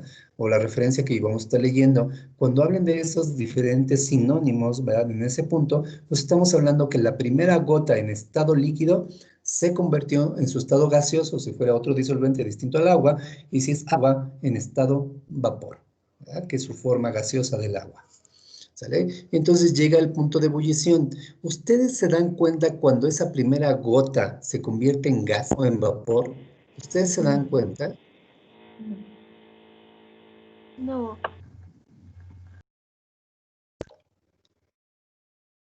Por ahí oí un no, ¿ya? Ciertamente, pues no me doy cuenta, ¿ya? Yo puedo poner un recipiente con agua en la estufa y realmente cuando yo digo el agua está hirviendo o el agua está ebulliendo, no es una realidad, ¿verdad? Ya pasó, ¿verdad? Ese estado de transición y a lo mejor ya lo que estoy observando es una mezcla líquido-vapor, ¿verdad? Ya no observé cuando la primera gota, ¿verdad? De estado líquido se convirtió en vapor, es más, ni lo percibo, ¿sí? Son tantas gotas, ¿verdad? Tantas partículas que hay en mi disolvente, en el caso del agua, ¿verdad? Que no sé cuál de ellas va a vibrar más rápidamente con respecto a las demás, tal que haga su cambio de fase, ¿vale? Entonces lo que noto ya cuando estoy viendo el burbujeo es de que ya el punto, o sea, ya ese sistema ha alcanzado ya el punto de ebullición en varios lugares, ¿sale? La primera gota, la segunda gota, la tercera gota y así n número de gotas, ¿verdad? Están haciendo el cambio de fase. Y lo que estoy observando, si yo pongo un termómetro, es que la temperatura no cambia, ¿sí? Dependerá del volumen que yo esté, que esté en mi sistema de mi disolvente, ¿verdad? Pues el tiempo que se va a tardar. Pero lo que estoy observando es que una vez que llegó a la temperatura de saturación o la temperatura de ebullición, al punto de ebullición, al punto de burbujeo, ¿verdad? Una vez que llegó ahí, 100 grados Celsius, nivel del mar, la temperatura ya no cambia, ya mi termómetro se mantiene constante, ¿verdad? Eso dice la teoría. ¿Sí? Mi termómetro se mantiene constante y entonces, ¿verdad? Lo que está sucediendo es que mi líquido, ¿verdad? Está haciendo el cambio de fase a su estado vapor, ¿verdad? Y la temperatura se mantiene constante. Y eso le llamamos calor latente, ¿sale? El primero es un calor sensible y el segundo va a ser un calor latente, ¿sí? Calor latente de evaporización, ¿sí? Y este calor latente, pues la definición dice que es la energía que está siendo utilizada para el cambio de fase sin registrar un cambio en la temperatura. La energía que está siendo utilizada para el cambio de fase sin registrar un cambio de temperatura, ¿sale? El primero es un calor sensible, un calor que se puede medir sin cambio de fase, y el segundo es una temperatura que no se puede medir, ¿verdad? Que permanece constante, pero sin embargo se está llevando a cabo el cambio de fase, ¿sí? Y así sucesivamente, ¿verdad? En cuanto se va convirtiendo en vapor, en ese fenómeno de conversión de líquido a vapor, vamos a estar metiendo un concepto llamado calidad del vapor, ¿sí? Y la calidad del vapor no es más que la concentración de vapor que hay en mezcla, ¿verdad? A través del cual va a estar sucediendo. Si estoy muy cercano a lo del punto de ebullición o la temperatura de saturación que se llama ahí, el punto de la temperatura de ebullición, ¿sí? La calidad del vapor va a ser mínima. ¿Por qué? Porque hay más líquido que vapor. Y entre más vaya transcurriendo el tiempo y se dé más el cambio de fase, va a llegar un momento en que llegamos a un punto llamado temperatura o punto de condensación, ¿sí? Punto de rocío también le llamamos, ¿sale? Y esa definición es cuando la última gota en estado líquido se convierte en su estado vapor, ¿sale? Y ahí la calidad del vapor casi es del 100%, que quiere decir que una calidad de vapor casi del 100% es que hay más vapor que líquido, ¿vale? En ese exactamente punto de condensación o temperatura de condensación, ¿sí? O punto de vapor saturado, ¿verdad? Porque en la primera es líquido saturado, también en la temperatura de ebullición le llamamos líquido saturado y en la otra le llamamos vapor saturado, ¿sale? Quiere decir que la última gota en estado líquido está en transición. No sabe si convertirse a su estado vapor o quedarse en su estado líquido, ¿sí? Y a ese le llamamos vapor saturado o temperatura de condensación. Una vez que esta gota se decidió, digamos de alguna manera, convertirse en su estado gaseoso o en su estado vapor, ¿verdad? A partir de ese último cambio de fase, empiezo a registrar temperatura. 100.00001, 100.01, 100.1, 101, 110, 120, 130, y entonces ahí ya vamos a hablar otra vez de calor sensible, ¿sí? Y ahí hablamos de vapores saturados o vapores sobrecalentados, ¿sí? Porque por definición un vapor sobrecalentado es donde no hay ninguna gota de líquido, todo es gas o vapor, ¿sale? Ese es el fenómeno que está sucediendo, ¿verdad? En los cambios de fase. Dígame, Aileen. Profe, una pregunta, ¿el punto de rocío entonces es el punto de condensación? Así es. Ah, ok. Si yo voy, miren, si yo voy de izquierda a derecha, como me lo llevé ahorita, la explicación, ese punto le debo poner el nombre de vapor saturado, ¿sale? Que es un vapor, ¿verdad? Que es cuando la última gota de estado líquido se convierte a su estado gaseoso. Pero si en vez de llevármelo de izquierda a derecha, ahora me lo llevo de derecha a izquierda, donde por ejemplo yo el vapor sobrecalentado lo tengo a 101 grados, por ejemplo, que ya es vapor sobrecalentado, y le empiezo a quitar energía, ¿qué va a suceder con el vapor cuando llegue a esa temperatura de ebullición o temperatura de condensación? Pues el vapor, ¿verdad? Una partícula en estado gaseoso se va a convertir a su estado líquido, y eso es la condensación, ¿sí?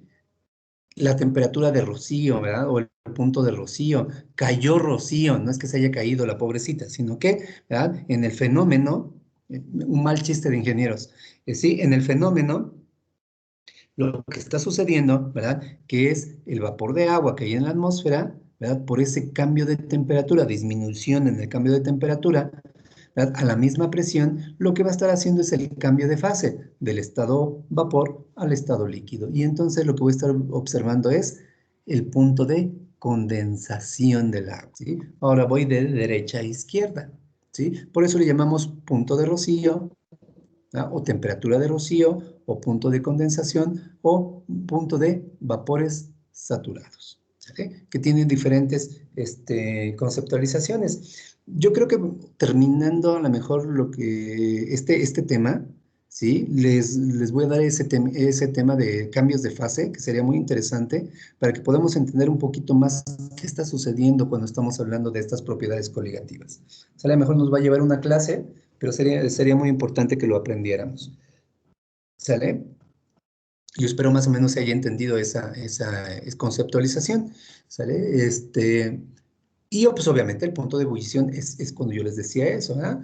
Cuando la primera gota en estado líquido se convierte en su estado gaseoso, ahí comienza, ¿verdad? Mi punto de ebullición. Alcanzó los 100 grados Celsius esa primera partícula.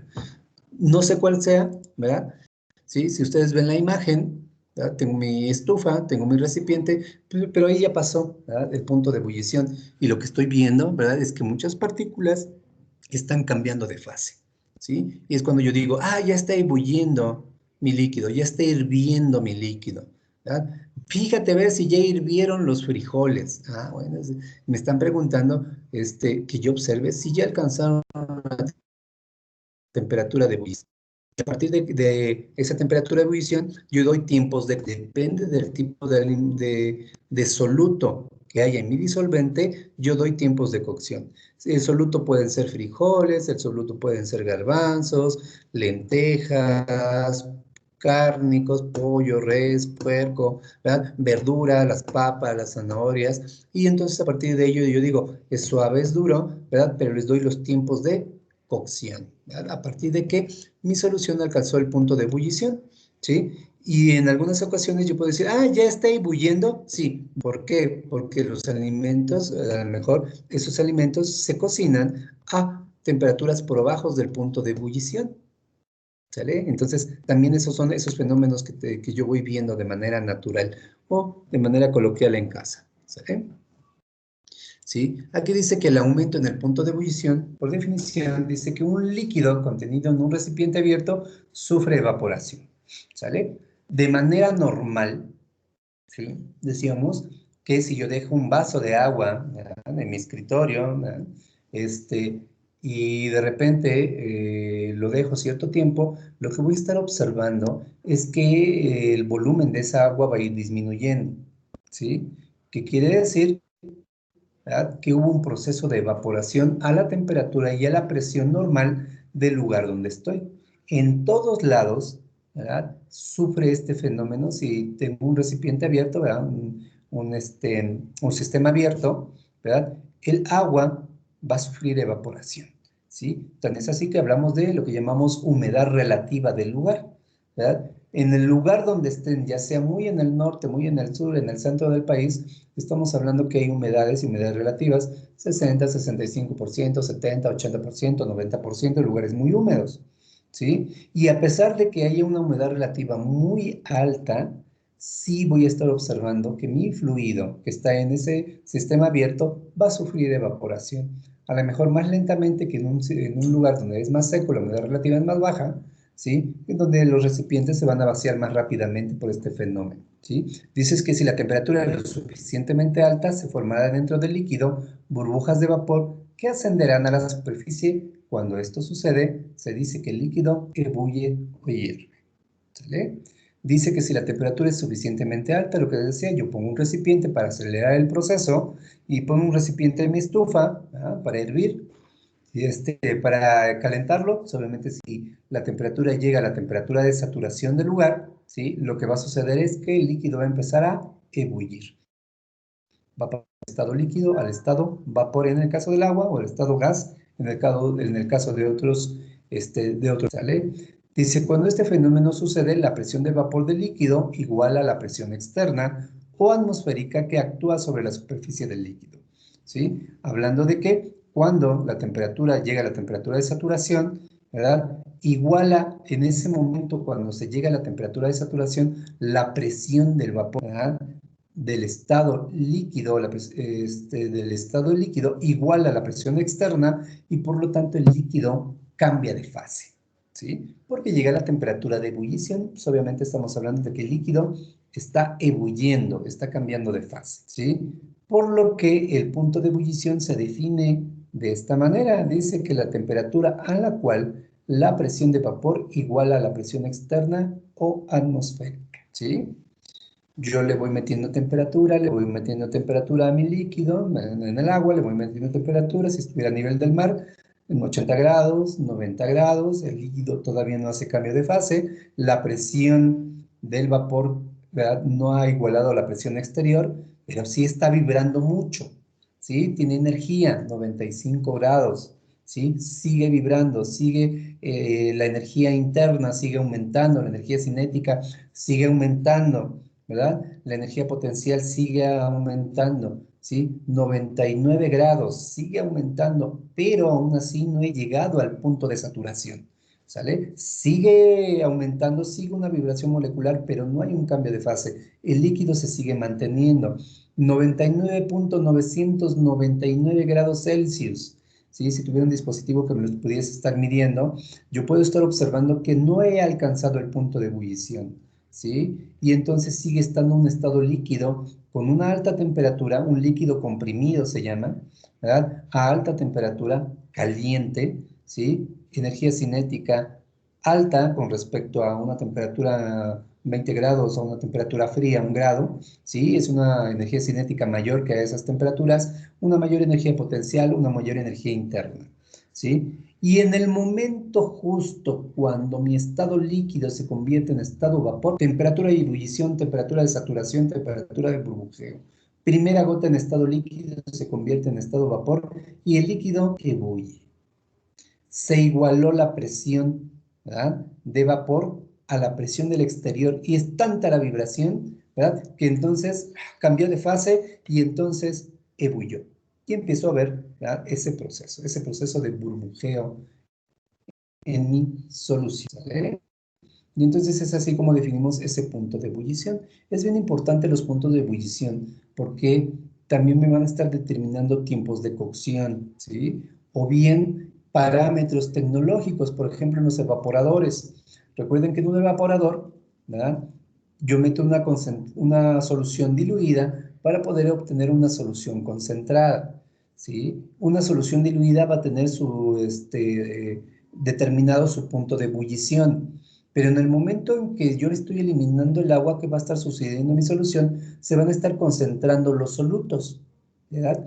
Por lo tanto, mi solución concentrada va a tener un punto de ebullición mayor con respecto a la solución diluida. ¿Por qué? Por ahí hay un efecto de la concentración de los solutos, ¿sale? Entonces, eso es lo que vamos a estudiar aquí. Por eso dice aumento del punto de ebullición, ¿sí? Decíamos desde un principio, las propiedades coligativas se ven afectadas solamente por los solutos. Cuando yo agrego un soluto a mi disolvente, la presión de vapor se va a ver disminuida y el punto de ebullición, por ende, se va a ver aumentado, ¿sí? Si disminuye la presión de vapor por solutos, yo no puedo decir que la temperatura de ebullición permanece constante, no, ¿sí? Si yo agrego solutos, la presión de vapor disminuye y como consecuencia, el punto de ebullición aumenta, ¿sale? Entonces, es bien importante que yo tenga bien claro ello, ¿sí? Ciertamente hay dispositivos en los que yo puedo manejar como sistemas cerrados, en donde yo puedo manejar presiones y temperaturas vacío, por ejemplo. Pero aquí estamos hablando de procesos normales, ¿sale? En donde yo no meto otro tipo de dispositivos que me estén modificando alguna de estas propiedades de manera forzada, ¿sale? Entonces aquí es una manera normal en donde si disminuye la presión de vapor por solutos, el punto de ebullición, por ende, se va a ver aumentado. Ok, dice, los líquidos hierven a cualquier temperatura siempre que la presión externa que se ejerce sobre ellos sea igual a la presión de vapor correspondiente en dicha temperatura. Sí, que era lo que decía, todos los líquidos hierven a cualquier temperatura. Yo puedo hacer ebullir un líquido a 20 grados Celsius. ¿Sí? Yo lo puedo hacer ebullir siempre y cuando yo tenga a lo mejor un doble sistema en donde la presión, ¿verdad?, de ebullición dentro del sistema interno, ¿verdad?, sea 20 grados Celsius, ¿sí? Y a lo mejor tengo un doble enchaquetamiento en donde la presión exterior obligue yo a esa presión sobrepresiono, ¿verdad?, para que se pueda dar un proceso de ebullición a esas temperaturas. Pero eso ya quiere decir que estoy implicando otro tipo de dispositivos, ¿sí? Pero sí lo puedo estar haciendo, ¿sí? Aquí el punto de ebullición depende de la presión exterior a la cual es sometido, ¿sale? Entonces, ¿verdad?, decir que ese punto de ebullición pues depende de la presión exterior. Nivel del mar, 760 milímetros de mercurio, ¿verdad? Estado de México, bueno, aquí Chapingo, 585, 86 milímetros de mercurio, y ustedes pues dependen de la región donde estén, ¿sale? Algunos están aquí en el Estado de México todavía, ¿verdad? Pues a lo mejor aquí viven en el Distrito Federal, algunos son de Hidalgo, algunos son poblanos, ¿verdad? Algunos son veracruzanos, algunos son yucatecos, bueno, no sé si haya de la península aquí en el grupo, ¿sí? Algunos son de Sinaloa, Sonora, Baja California, puede ser, ¿verdad? ¿Sí? En donde la altitud, la presión atmosférica va variando dependiendo de la altitud, ¿sale? Y obviamente la temperatura de ebullición va cambiando. Nivel del mar, 100 grados Celsius, temperatura de ebullición, ¿verdad? Chapingo, 95, 96 grados Celsius, creo más o menos. Sí, pero por ahí está la temperatura de ebullición. Y entonces vamos a estar viendo cómo cambia, al menos por la presión del exterior, la presión atmosférica y la altitud del lugar, ¿sí? Y entonces, por ejemplo, aquí dice, si la presión del exterior o atmosférica es baja, se necesita poca energía para que la presión de vapor del líquido iguale a la presión del exterior. Luego, pues, el punto de ebullición es bajo, ¿sí? Si la presión de la extensión atmosférica baja. Por eso, cuando vamos subiendo de altitud, la presión atmosférica va disminuyendo, ¿sí? Esa es la inversa. Si subo, ¿verdad? Si hay una altitud mayor con respecto al nivel de mar, la presión atmosférica es menor con respecto a ese nivel, por lo tanto, la temperatura de ebullición debe ser menor con respecto al nivel del mar, hasta los 100 Celsius, que era lo que les decía, 760 milímetros de mercurio a nivel del mar, 585 milímetros de mercurio en Texcoco, ¿ah? Entonces lo que estamos observando es que la presión del exterior va disminuyendo y 100 grados Celsius en nivel del mar, 96 grados Celsius, ¿verdad? Texcoco. Estamos observando, ¿verdad?, que hay una disminución en el punto de ebullición debido a la presión del lugar. Dice, por ejemplo, bueno, aquí a nivel del mar, la presión atmosférica es alta, luego el agua hierve a 100 grados Celsius, ¿verdad? Es la condición normal, ¿sí? Dice aquí, otro ejemplo, en las altas cumbres cordilleras, la presión atmosférica es muy baja, ¿sí? Luego entonces el agua hervirá a temperaturas menores a 100 grados Celsius. Por ejemplo, no me acuerdo si había sido en este grupo que habíamos visto a qué temperatura ebulle el agua en el Everest, por ejemplo, ¿sí? ¿Alguien sabe a qué temperatura ebulle esa agua? Si estuviéramos ahí en el pico de Orizaba, en el Popocatépetl.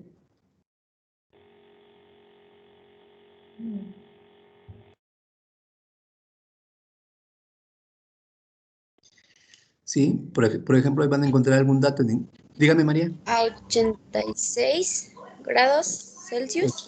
86 grados Celsius, ¿verdad? Si consultamos ahí en internet, que ustedes tienen la facilidad de poder consultar, ¿verdad?, que están ahí conectados, van a ver que en el Everest, ¿verdad?, el agua ebulle a 86 grados, ¿sí? Tenemos una diferencia de 80, 90, de 14 grados con respecto al nivel del mar. A lo mejor uno dice, ay, pues son 14 grados, pero finalmente es algo bien importante, a partir de lo cual estamos viendo que también se llevan algunos sistemas metabólicos, los biorritmos y demás, ¿verdad? Entonces también estamos viendo que el agua va a ebullir antes del punto de ebullición a una condición normal. Sin embargo, las temperaturas de allá, ¿verdad?, de la temperatura ambiental, estamos hablando de menos 10, menos 20, menos 40 grados Celsius y hasta más, ¿cierto? Entonces, imagínense, el agua, si yo llevo agua, ¿qué va a suceder con ese agua a menos 40 grados? Pues voy a tener el estado sólido y entonces voy a necesitar más energía, ¿verdad?, para llevarla hasta los 86 grados Celsius, que decíamos, sería ideal, ¿verdad? Si un huevo, ¿cuánto tiempo se tardaría en cocer un huevo, ¿verdad?, a nivel del mar, en Texcoco o en el Pico de Orizaba, ¿verdad? Y entonces va a decir, bueno, a lo mejor todos se cocen, pero ¿cuánta energía necesitaría para que se cocieran en un lugar con respecto? ¿Sale? Eso es una parte muy importante, ¿sale? Y entonces, por ejemplo, a algunos de los compañeros les preguntaba, ¿qué sería mejor? Sí, seguramente a lo mejor sí, si yo tengo un dispositivo, ¿verdad?, que me eleve la temperatura tal que la lleve hasta el punto de ebullición en el Everest, entonces, pues ya, ¿en cuánto tiempo se va a terminar la cocción de estos huevos? Y una manera rentable o útil de poder llevar o poder consumir un huevo duro, ¿verdad?, en el Everest, pues es que ya lo lleve cocido, ¿verdad?, para no gastar tanta energía ya. O bien, ¿verdad?, pues sabido es que los que se dedican al alpinismo, por ejemplo, lo que llevan son alimentos muy energéticos. No llevan un huevo como tal, ¿verdad? Son barras energéticas y demás que les den mucha energía porque se pierde mucha energía en el proceso. ¿Sale? Pero sí estoy observando, ¿verdad?, que el punto de ebullición, primero estamos observando cómo se ve afectado el punto de ebullición debido a la presión de vapor, ¿verdad?, a esa presión del exterior que puede haber, ¿verdad?, en mis sistemas. Dice aquí, por ejemplo, si la presión del exterior o atmosférica es alta, se necesita más energía para que la presión de vapor del líquido iguale a la presión del exterior, por lo tanto, su punto de ebullición va a ser alto, ¿sí? Decíamos que hay lugares que están por abajo del nivel del mar, ¿verdad?, donde la presión del exterior es mayor, ¿verdad?, con respecto al nivel del mar, y al ser mayor, pues obviamente el punto de ebullición va a ser alto, no va a disminuir, ¿sí? Cuando estamos por abajo del nivel del mar, el punto de ebullición va a aumentar, nada más por esa diferencia de altitud, ¿sí? Que entonces ya no la llamamos altitud, ya es algo contrario, ¿verdad? Porque estamos abajo, nuestro referente siempre es el nivel del mar. Entonces, al tener lugares o al estar en lugares por abajo del nivel del mar, ¿verdad?, el punto de ebullición va a superar los 100 grados Celsius, ¿vale? A lo mejor 101, 102, 103, era lo que decíamos, ¿verdad? Una diferencia de 18 grados con respecto a los 100, a lo mejor no considero mucho, no lo considero muy alto, pero sin embargo ya en los fenómenos, ¿verdad?, sí llega a suceder, ¿sale? También estos fenómenos pues lo estamos observando en qué tan estables son los procesos, ¿verdad? Cuánto ocupan en volumen, cuando aumenta, ¿verdad? Por ejemplo, cuando vamos de viaje de estudios, el volumen es una parte muy importante, porque, por ejemplo, ustedes ponen su champú, ponen su crema, ponen el desodorante, a lo mejor si es líquido, algún recipiente que traiga algún fluido, ¿sí? Y ustedes se dan cuenta de repente cuando llegan al lugar de donde son, de repente dicen, híjole, se me regó, se salió, pero si yo lo cerré bien, ¿sí? ¿Qué es lo que pasó? ¿Sí? Depende de la altitud, ¿ah? Si yo voy subiendo, ¿ah?, de altitud, pues la presión de vapor va disminuyendo. Y al disminuir esa presión de vapor, la temperatura de ebullición, pues obviamente va disminuyendo. Y al estar subiendo, de repente lo que vemos es, en algunos productos, ¿verdad?, que como que se chupan, ¿verdad? Como que algo pasó, como que les hicieron vacío y luego pues los tengo que abrir, ¿verdad?, para que les entre otra vez el gas, ¿verdad? Pero estamos observando ahí que el agua está haciendo algún fenómeno en el producto. O bien, cuando voy a nivel del mar, ¿verdad?, que la presión se va igualando a la presión del mar y de repente pues llego y veo que mi crema ya se inflamó. No es que haya habido una duplicidad de las partículas, quiere decir, ¿verdad?, que también el vapor, ¿verdad?, quiso salir y entonces ensanchó los productos. Y eso lo estamos viendo, ¿verdad?, de una manera muy normal, ¿verdad? Y entonces, de repente lo que les digo o les llego a recomendar para que no suceda algún desastre en sus cosas, es que no cierren bien sus productos. Traten de dejar ligeramente lo mínimo que se pueda, obviamente para que no se salgan, de una ligera apertura, para que haya un intercambio de gases y no suceda ese vacío o no suceda esa expansión de, ¿verdad?, estos recipientes, ¿sale? Pero es un fenómeno que se da por la presión de vapor del lugar, ¿sale? Y entonces, estas son las condiciones. En estos ejemplos ustedes van a ver qué es lo que puede estar sucediendo, ¿verdad?, cuando estamos aplicando este concepto, ¿sale? Dice que la presión de vapor de un líquido aumenta al aumentar la temperatura y el líquido hierve cuando la presión de vapor iguala a la presión del exterior o presión atmosférica, ¿verdad?, que se ejerce sobre la superficie, ¿sale? La presión de vapor aumenta al aumentar la temperatura, ¿sí? Si la temperatura va aumentando, la presión de vapor, ¿verdad?, de un líquido aumenta, ¿sale? En el momento que el líquido hierve, ¿verdad?, quiere decir que la presión de mi sistema, la presión de vapor, ¿verdad?, de mi solución, ha igualado la presión del exterior y entonces lo que vamos a estar viendo es la ebullición de mi solución, ¿sale? ¿Qué sucede cuando los solutos, ¿verdad?, que yo le agrego son no volátiles? Ojo, no volátiles y no electrolitos, ¿sale? Para que cumpla esta condición. No quiere decir que mis alimentos no los haya, sí los hay, pero como decíamos en la propiedad anterior, una vez que yo entienda cómo está sucediendo en las condiciones ideales, ya tengo que ver las condiciones no ideales, que son los electrolitos y los volátiles, ¿sale? Entonces dice aquí que debido a los solutos no volátiles disminuyen la presión de vapor, ¿verdad?, según lo que dijimos, se requiere una temperatura más elevada para que la solución hierva. Porque hay una mayor fuerza intermolecular, ¿verdad? Resulta que cuando agregamos, ¿verdad?, el soluto no volátil, agregamos a lo mejor la proteína se solvató, se hidrató, ¿verdad? Y entonces la proteína, ¿verdad?, no va a querer liberar el agua, ¿verdad?, que está utilizando, el agua que está siendo utilizada para que esté su forma, ¿verdad?, su conformación dentro de la solución. Y entonces depende de la partícula, que tan fuerte sea la fuerza molecular con el agua, ¿verdad? Vamos a estar observando que vamos a tener que tener más energía, aplicar más energía, ¿sí?, para que estas partículas liberen el agua, ¿sí?, y hagan el cambio de fase.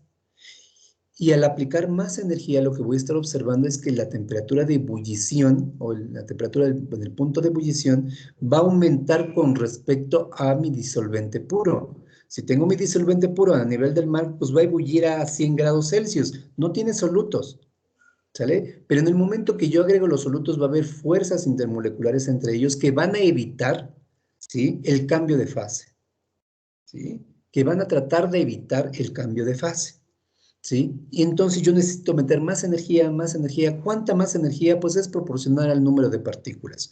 Agrego 1 mol, 2 mol, 3 mol, entonces va a ser proporcional a ello, y entonces voy a ver cómo se va elevando el punto de ebullición con respecto a mi sustancia pura, ¿sale? Entonces dice, las soluciones de solutos no volátiles presentan puntos de ebullición superiores a los puntos de ebullición de los solventes puros, ¿sale? Mientras más concentradas sean las soluciones, mayor será el punto de ebullición de estas. Por lo tanto, el aumento en el punto de ebullición es proporcional al número de partículas de soluto disueltas en un solvente, ¿sale?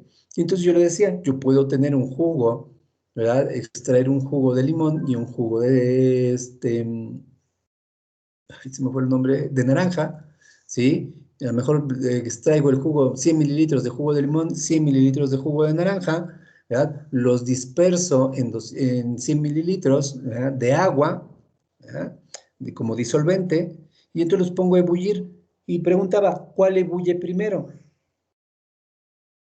¿Cuál ebulle de esas dos sustancias primero? El de limón. ¿Verdad? Decíamos que ebulle la de limón, ¿sí? Porque tiene menos solutos disueltos, ¿sale? Que a diferencia del jugo de naranja, que tiene más solutos disueltos. ¿Qué quiere decir? Yo lo mido como grados Brix, ¿verdad? De repente decimos, solutos disueltos, grados Brix, ¿sale? Y hay otros solutos disueltos diferentes a los azúcares, pero yo lo que puedo estar observando que hay una influencia muy marcada por la cantidad de azúcar en estos dos tipos de jugos.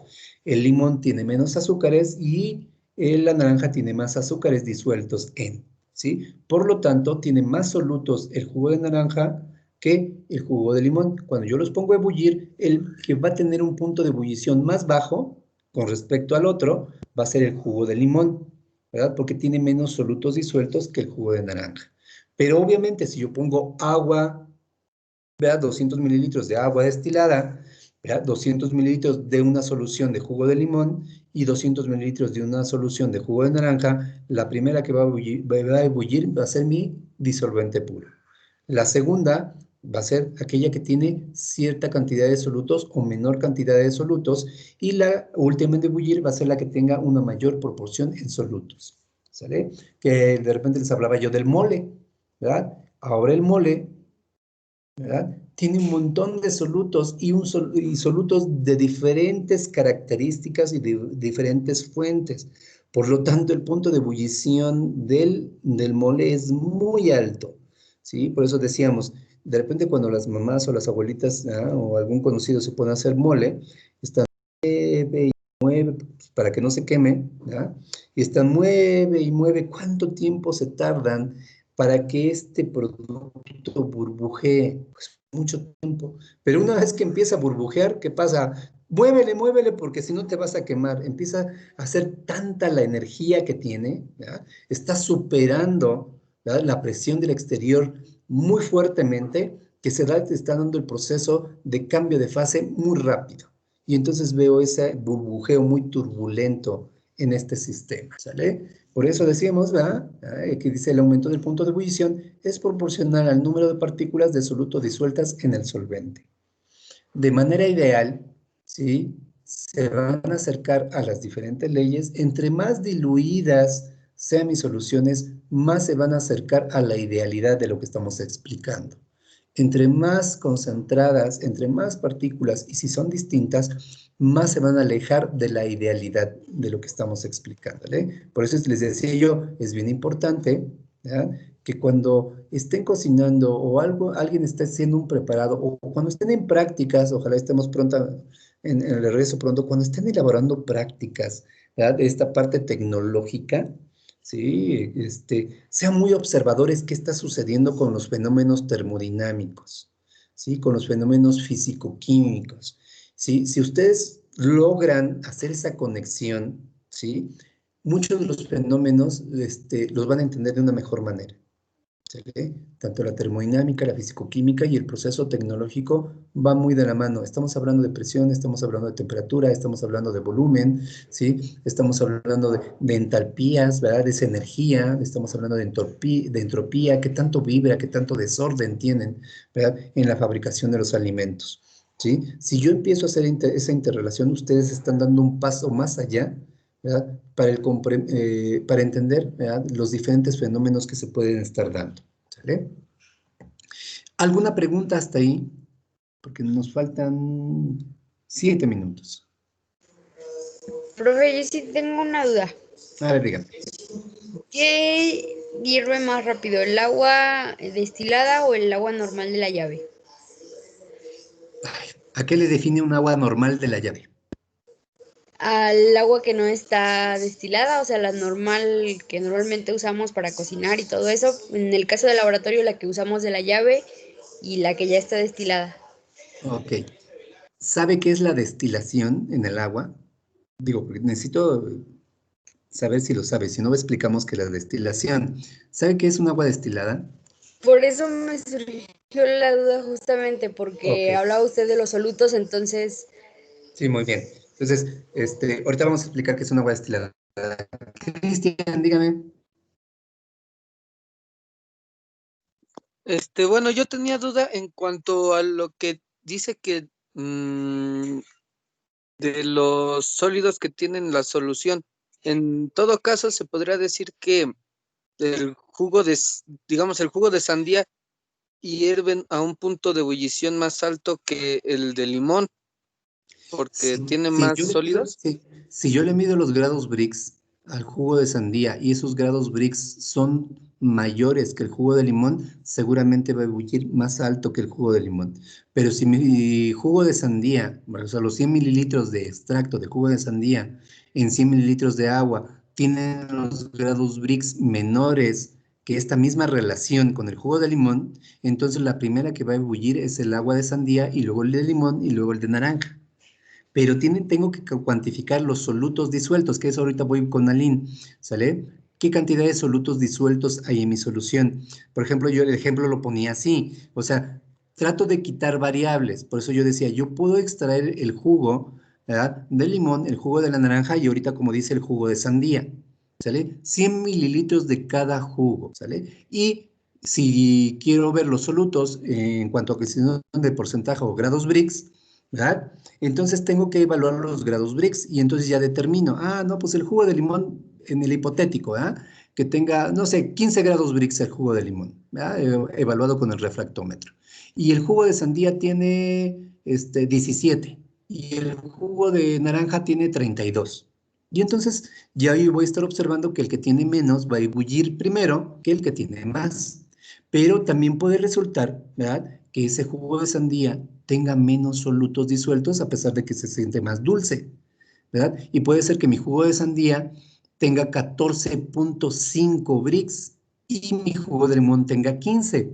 Entonces los puntos de ebullición van a estar muy cercanos, sin embargo el jugo de sandía va a ebullir primero y después el jugo de limón, ¿sí? Por eso decíamos, los solutos son una parte importante para estos puntos de ebullición. Tengo que evaluar la cantidad de solutos, o sea, a veces la percepción en cuanto a aroma, sabor, ¿verdad?, de ese dulzor, no me está diciendo, ¿verdad?, qué cantidad de solutos disueltos puede tener. Y, por ejemplo, el jugo de limón, a lo mejor puede ser que tenga más solutos que el de sandía, porque a lo mejor, ¿cómo lo obtuve? ¿Lo filtré o no lo filtré? ¿sí? Porque además, si no lo filtro, lleva fibras, lleva almidones, lleva grasa, lleva vitaminas, lleva todo eso que también son solutos, ¿sí? Pero regularmente, cuando nosotros hablamos de alimentos, la mayor parte importante son los grados Brix, ¿verdad? Los grados de solutos disueltos medidos en grados Brix. ¿Sí, Cristian? Sí, profe, también mencionó usted que no era exclusivamente que sean azúcares los grados Brix, sino también es más que nada el contenido de sólidos, ¿no? No, a ver, otra vez. Los grados Brix yo los mido como solutos disueltos medidos como azúcares. Regularmente eso es lo que nos enseñan, ¿sale? Pero en el alimento no solo hay azúcares, ¿sí? También hay otros, ¿verdad? Decíamos, los carbohidratos, las proteínas, las vitaminas, que también son solutos distintos a los azúcares, que a veces mi refractómetro no los mide y que por otros métodos sí los puede estar midiendo. ¿Sí? De repente, pues obviamente los grados Brix en este tipo de producto que estamos hablando, pues es el mayor contenido. Y entonces eso me está determinando más o menos la concentración de la mayor parte de solutos y me da una idea, ¿verdad? De qué tantos solutos más tiene uno con respecto al otro. Si yo soy más exhaustivo en ello, pues tengo que evaluar cantidad de proteínas, ¿verdad? Por eso hacemos los bromatológicos. Proteínas, humedad, cenizas, ¿ya? Azúcares, ¿ya? Totales, azúcares reductores, vitaminas, ¿ya? Depende de qué tan exhaustivos sean mis físico-químicos, y a partir de ello yo digo en base húmeda o en base seca. Si se acuerdan de eso, ¿verdad? El maestro Esparza les explicó en análisis de alimentos, ¿verdad? Todos esos procesos, ¿sí? Y aquí aunado a ello, ¿verdad? Extrapolamos esos conceptos diciendo cuántos solutos pueden tener cierto alimento, ¿verdad? Y cómo también está influenciando en esta propiedad coligativa, ¿sale? Y regularmente, pues digo, si yo evalúo este tipo de productos, como en el ejemplo que les estoy dando, pues es más fácil, ¿verdad? Evaluarlo como grados Brix, ¿verdad? Solutos disueltos, pero son azúcares, ¿sí? Que me está midiendo. Obviamente, los grados Brix no solo miden azúcares, no me acuerdo ahorita qué otro elemento también está incluido ahí, ¿verdad? Por medio de refractometría, porque es el principio, ¿verdad? Cómo se mide, ¿verdad? Pero no mide lo demás, ¿sí? Y es ahí donde entran ya los otros procesos, ¿sale? ¿Qué tan voy a hacer en mi proceso para, ¿verdad? De, obviamente, evaluar un punto de ebullición, ¿sí? El que me esté tomando importancia, ¿verdad? Las otras partículas, ¿sí? Lo que está diciendo ahorita Aileen. ¿Qué va a ebullir más rápidamente? ¿Un agua destilada o un agua de la llave? ¿Verdad? Un agua, ¿cómo dijo? Normal o natural o algo así dijo, de la llave. ¿Sale? Pues obviamente tengo que arrastrar nuevamente el concepto, ¿sale? ¿Qué es la destilación? ¿Por qué hablamos agua destilada, bidestilada, tridestilada? ¿Sale? Los procesos de destilación del agua, lo que nos favorecen o lo que nos hacen es quitar las partículas, ¿verdad? Que lleva el agua común y corriente, natural, normal, como dice el agua común, corriente, natural y normal, ¿sí? Si yo voy a mi concepto ¿sale? De química básica, cuando veíamos agua, dice que el agua es inolora, insabora e insípida. Un agua ideal. Por lo tanto, esta agua no tiene partículas. No hay partículas, el agua no sabe, el agua no huele y el agua no tiene color. ¿Por qué de repente decimos, yo voy a mi pueblo y voy al río y tomo agua y me sabe bien rica, deliciosa? O tomo agua de la llave y qué rica sabe, no sabe igual que la otra. ¿Por qué? Los sabores, aromas, ¿verdad? O un poquito el índice de refracción que puede tener el agua es debido a los solutos disueltos en dicha agua, ¿sí? Esa agua natural normal o la agua del grifo o de la llave, lo que traen en su mayoría son minerales, ¿sí? Traen sodio, por eso hablamos de aguas duras, semiduras o aguas no duras. Las aguas duras, ¿verdad? Por definición, por ahí ustedes lo vieron cuando vieron el estudio del suelo, ¿sí? Es qué cantidad de minerales o en qué concentración de minerales trae esa agua, ¿verdad? Que son aguas muy, de un alto contenido de minerales. Ustedes las prueban y a veces hasta saben saladas por tantos minerales que traen. Entonces, un agua normal, aparte de traer sales disueltas, traen materia orgánica, ¿sí? Puede ser buena o no, no lo sé, ¿verdad? Porque pues de repente yo en Ciudad de México, ¿verdad? Aquí en el Estado de México, si ustedes me dicen que tome agua de la llave, yo no la tomo. Una, porque pueden traer un montón de microorganismos y otra, porque también puede tener una alta concentración de cloro porque el agua es clorada. Unos 20 años, poquito más, si ustedes me decían que tomar, no más años, o sea, digo, les supero mucho en años, ¿sí? Yo tomaba agua de la llave en Ciudad de México, yo vivía en Ciudad de México, ¿verdad? Y me daba el lujo de abrirle a la llave y tomar agua de la llave, ¿sale? Los sistemas van cambiando y demás. Esa es la gran diferencia, Eileen. El proceso de destilación lo que hace es eliminar partículas orgánicas y algunas sales del agua, tal que la voy purificando, lo voy volviendo a la idealización.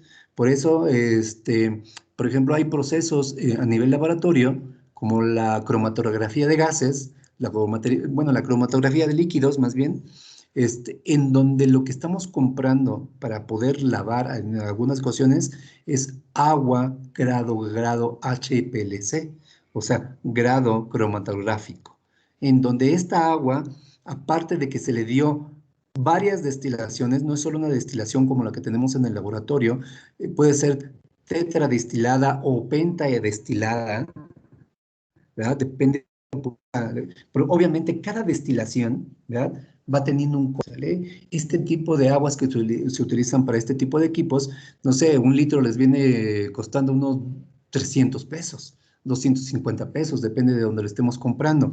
Pero aparte de la destilación, de las varias destilaciones que se le dan para quitar la mayor parte de minerales, la mayor parte de materia orgánica, también se deioniza, ¿verdad? Aquello que no haya quitado la destilación, ¿verdad?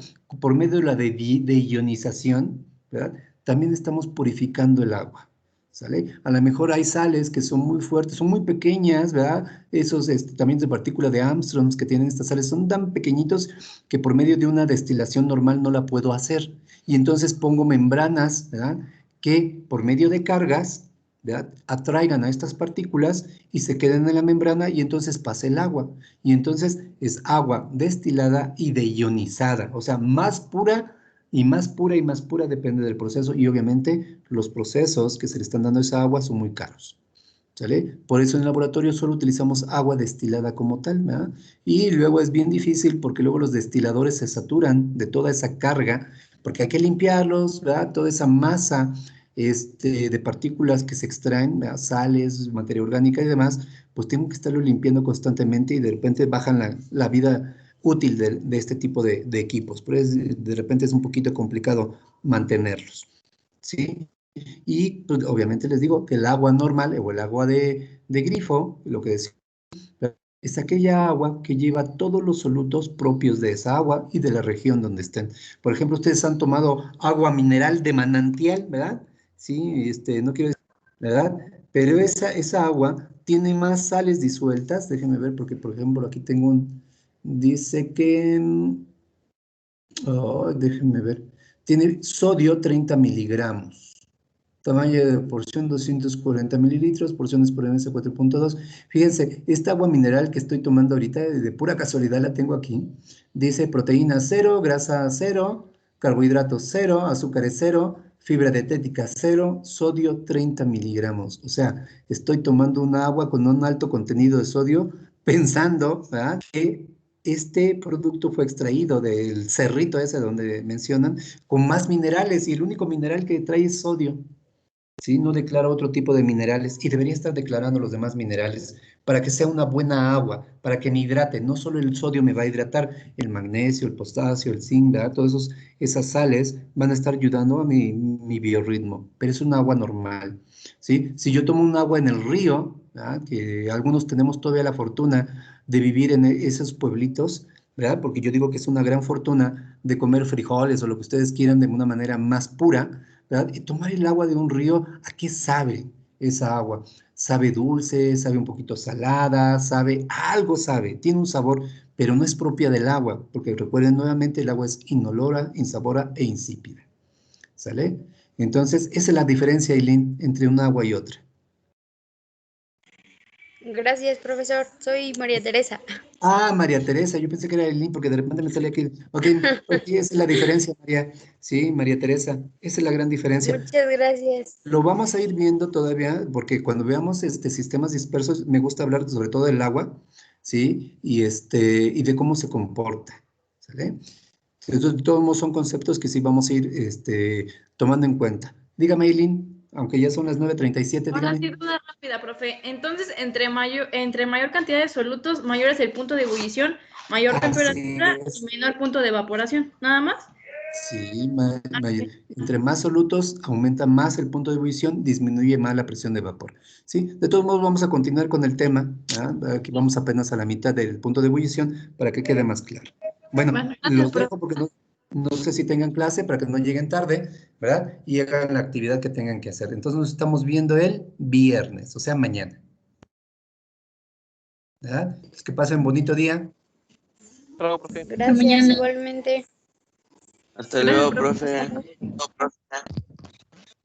Hasta luego, profe.